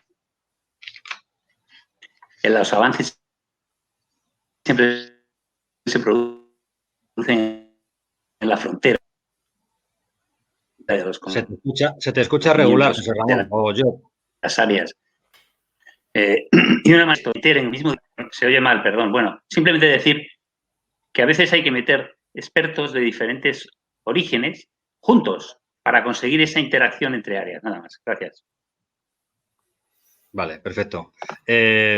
Me comenta, sí, Eugenio, antes de darte la palabra, me comenta la vicedecana que tenemos que ir terminando dentro de un poquito. Entonces, antes de terminar yo y daros las gracias, y para darle paso a ella y que termine, Eugenio quería decir alguna cosa y si queréis alguna cosa comentar, la verdad es que nos ha quedado corto de tiempo, pero bueno, Eugenio, perdona, que había levantado la mano. No, simplemente lo que quería comentar es que efectivamente a veces esa visión un poco desde fuera es relevante y yo creo que no es mala idea lo que sucede en la evaluación de algunas de las convocatorias europeas y es que cuando se hacen 3 evaluaciones, 2 se hacen por gente muy de la disciplina vinculada con el proyecto que se está evaluando, pero luego siempre hay uno que aunque conoce la disciplina pero no es tan interno a ella, porque eso permite muchas veces tener esa perspectiva general de visto desde un poco más desde fuera, con un poco más de perspectiva, realmente qué está aportando, qué está siendo relevante, está sabiendo hacer ver la relevancia de eso de manera general o es una cuestión muy, muy limitada con un impacto también limitado en el conocimiento. Paco, no sé si lo que digo. No, Gonzalo, Paco y... Quiero decir que yo creo que estamos esencialmente de acuerdo todos. Cada uno lo dice con sus palabras, pero esencialmente estamos de acuerdo. Y simplemente por volver al que os lo recomiendo, ¿vale? Aunque sea antiguo lo diré. Bueno, esto del EURAF que os he comentado. Ahí marca una serie de cosas que son realmente interesantes, ¿vale? Y una de las cosas que dice es, o advierte, de la sobreespecialización que hay a nivel doctoral. Y es cierto, porque lo dice en el contexto de que eso puede generar barreras laborales. Y es cierto que cuando nosotros cogemos un estudiante de doctorado, efectivamente hacemos como José Ramón ha dicho, lo ponemos a trabajar en nuestra línea y vamos un poco más allá de nuestra línea para sacar ese granito, efectivamente, que nos permita avanzar en el conocimiento. Pero claro, no todos nuestros doctorandos al final van a acabar digamos, trabajando en esa área de conocimiento. Algunos pues pasarán al mundo laboral normal, ¿vale? Y advierte que efectivamente esa sobreespecialización pues puede generarles algunas barreras laborales y esto es algo que tendríamos que pensar no solo con nuestros doctorandos, con nuestros estudiantes de máster y con nuestros estudiantes de grado. Habría que permitirles abrirles un poquito más el currículum, que pudieran ver otras disciplinas, que pudieran ver otras cosas, que se les abriera la mente un poco más, que no quiero decir que no se les abra, pero que se les abriera un poquito más, ¿vale? Y 2 minutillos para José Ramón y 2 minutillos para Gonzalo. No, va a ser uno solo y es una pregunta incómoda, ya que está todo esto lleno de decanos. ¿En qué medida los centros impiden la interdisciplinaridad al compartimentalizar? Que creo que es un error garrafal. Para mí deberían desaparecer, lo siento. Eso, que lo digan los decanos, que lo digan los decanos. Si quieres, como yo tengo los 2 minutos, me toca a mí.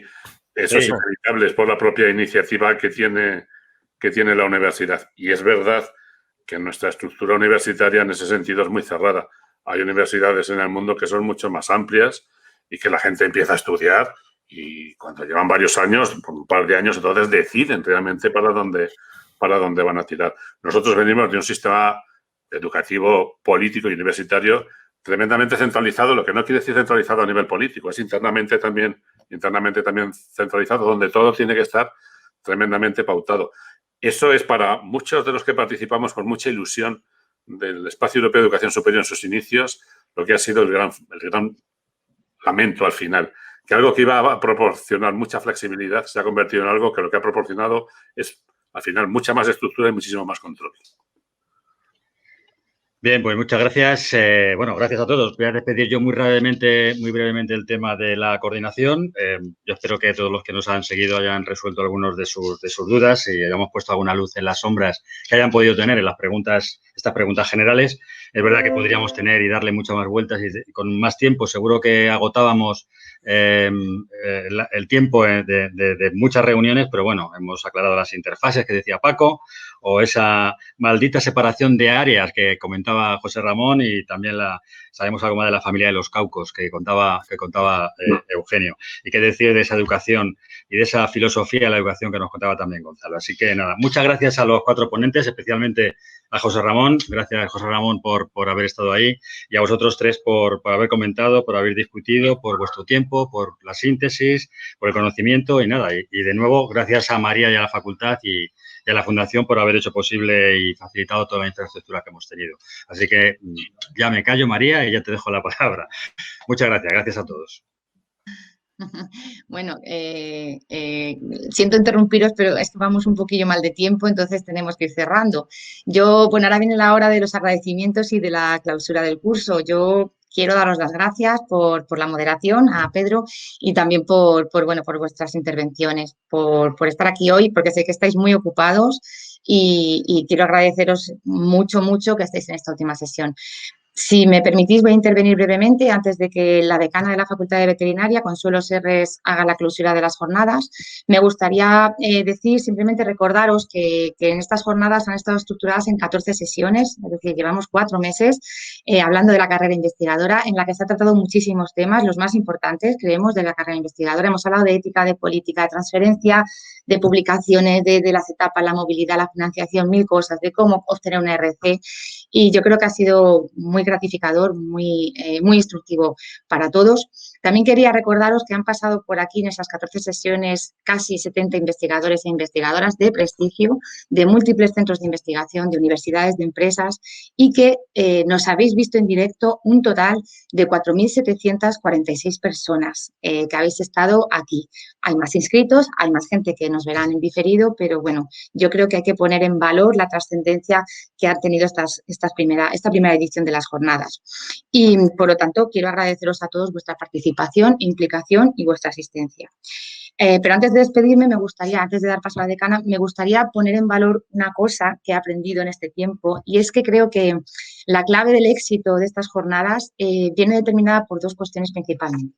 Una de ellas es la colaboración de los participantes que habéis estado ahí, pero también la colaboración de otras facultades que nos han ayudado, medicina, químicas, biológicas y farmacia y, por supuesto, de la Sociedad Española de Bioquímica y Biología Molecular, en particular a José Manuel Bautista, que le mando un abrazo desde aquí, que es mi compañero, para hacer todas estas jornadas. Y por otra parte, creo que también el éxito viene determinado por el apoyo institucional que hemos recibido, tanto del Vicerrectorado de Estudios como el Vicerrectorado de Investigación y, por supuestísimo, de la Escuela de Doctorado, que es la que realmente ha impulsado esta actividad, lo que yo creo que garantiza la calidad de la misma y que también hayamos podido retransmitirla a través de la plataforma de la Fundación General de la UCM, que ha hecho que hayamos podido llegar a ese gran número de personas. y que aprovecho pues también para agradecer el trabajo a los técnicos que están detrás, que vamos, que ha sido impecable, a Mario, a Alejandro, a David, a Eduardo, a todos ellos. Lo que quiero decir con esto, como veis, es que me siento muy agradecida con toda la gente que ha estado implicada y todos los agentes, pero también muy satisfecha de que hayamos podido demostrar con estas jornadas que la colaboración interdisciplinar, que viene muy a colación de esta mesa, pues es esencial también para poder proporcionar este tipo de iniciativas que son, yo creo, tan necesarias como escasas en la carrera investigadora. Así que, dicho esto, yo sí que me despido en esta ocasión hasta el año que viene y que espero veros otra vez en la segunda edición, y creo que es el momento de que dé paso a mi decana, a la decana de la Facultad de Veterinaria, no sé si está por ahí, para que haga la clausura del curso. Si quiere intervenir ella, pues adelante, Cuca, tienes la palabra. Tengo muchísimos problemas de conexión hoy, no sé por qué, lo siento muchísimo no poderme conectar con vídeo, pero bueno, me hacía mucha ilusión clausurar estas jornadas. En primer lugar, tengo que disculpar la presencia del director de la Escuela de Doctorado, porque estas jornadas están dentro de las actividades formativas de la Escuela de Doctorado de la UCM y sin su ayuda hubiese sido imposible, igual que el vicerrector de estudios, Víctor Briones, que tenían intención de a esta clausura y no han podido venir, y os traslado sus disculpas. Yo nada más quería dar enhorabuena a todos los que habéis hecho posible estas jornadas, a María como cabeza visible y ejecutora de la idea, al apoyo que le dieron desde el primer momento a la Sociedad Española de Bioquímica y Biología Molecular, y a todos los involucrados que María nos ha nombrado, y seguro que si les nombro yo se me olvida alguno, pero de todas las facultades, los ponentes y todos los participantes que estáis allí al otro lado escuchando estas jornadas del primer día, y las que os habéis perdido, como ha dicho María, las que habéis grabadas para verlas. Claramente han tenido un carácter multidisciplinar. El alcance a los estudiantes de doctorado, profesores e investigadores en todo el mundo ha sido impresionante, y como hemos visto hoy mismo, no solamente principalmente, sino que, oye, ¿por qué no ampliar a otras áreas como las de humanidades, las que hemos visto hoy, que me ha parecido súper interesante esa inclusión de este último día. Y nada más, daros enhorabuena a todos los organizadores, dar las gracias a los participantes de todas partes del mundo, saludaros desde la Universidad Complutense de Madrid, y que si viene hay que volverlas a organizar, porque han estado muy bien. Nada más, muchísimas gracias a todos y os mandamos un saludo desde la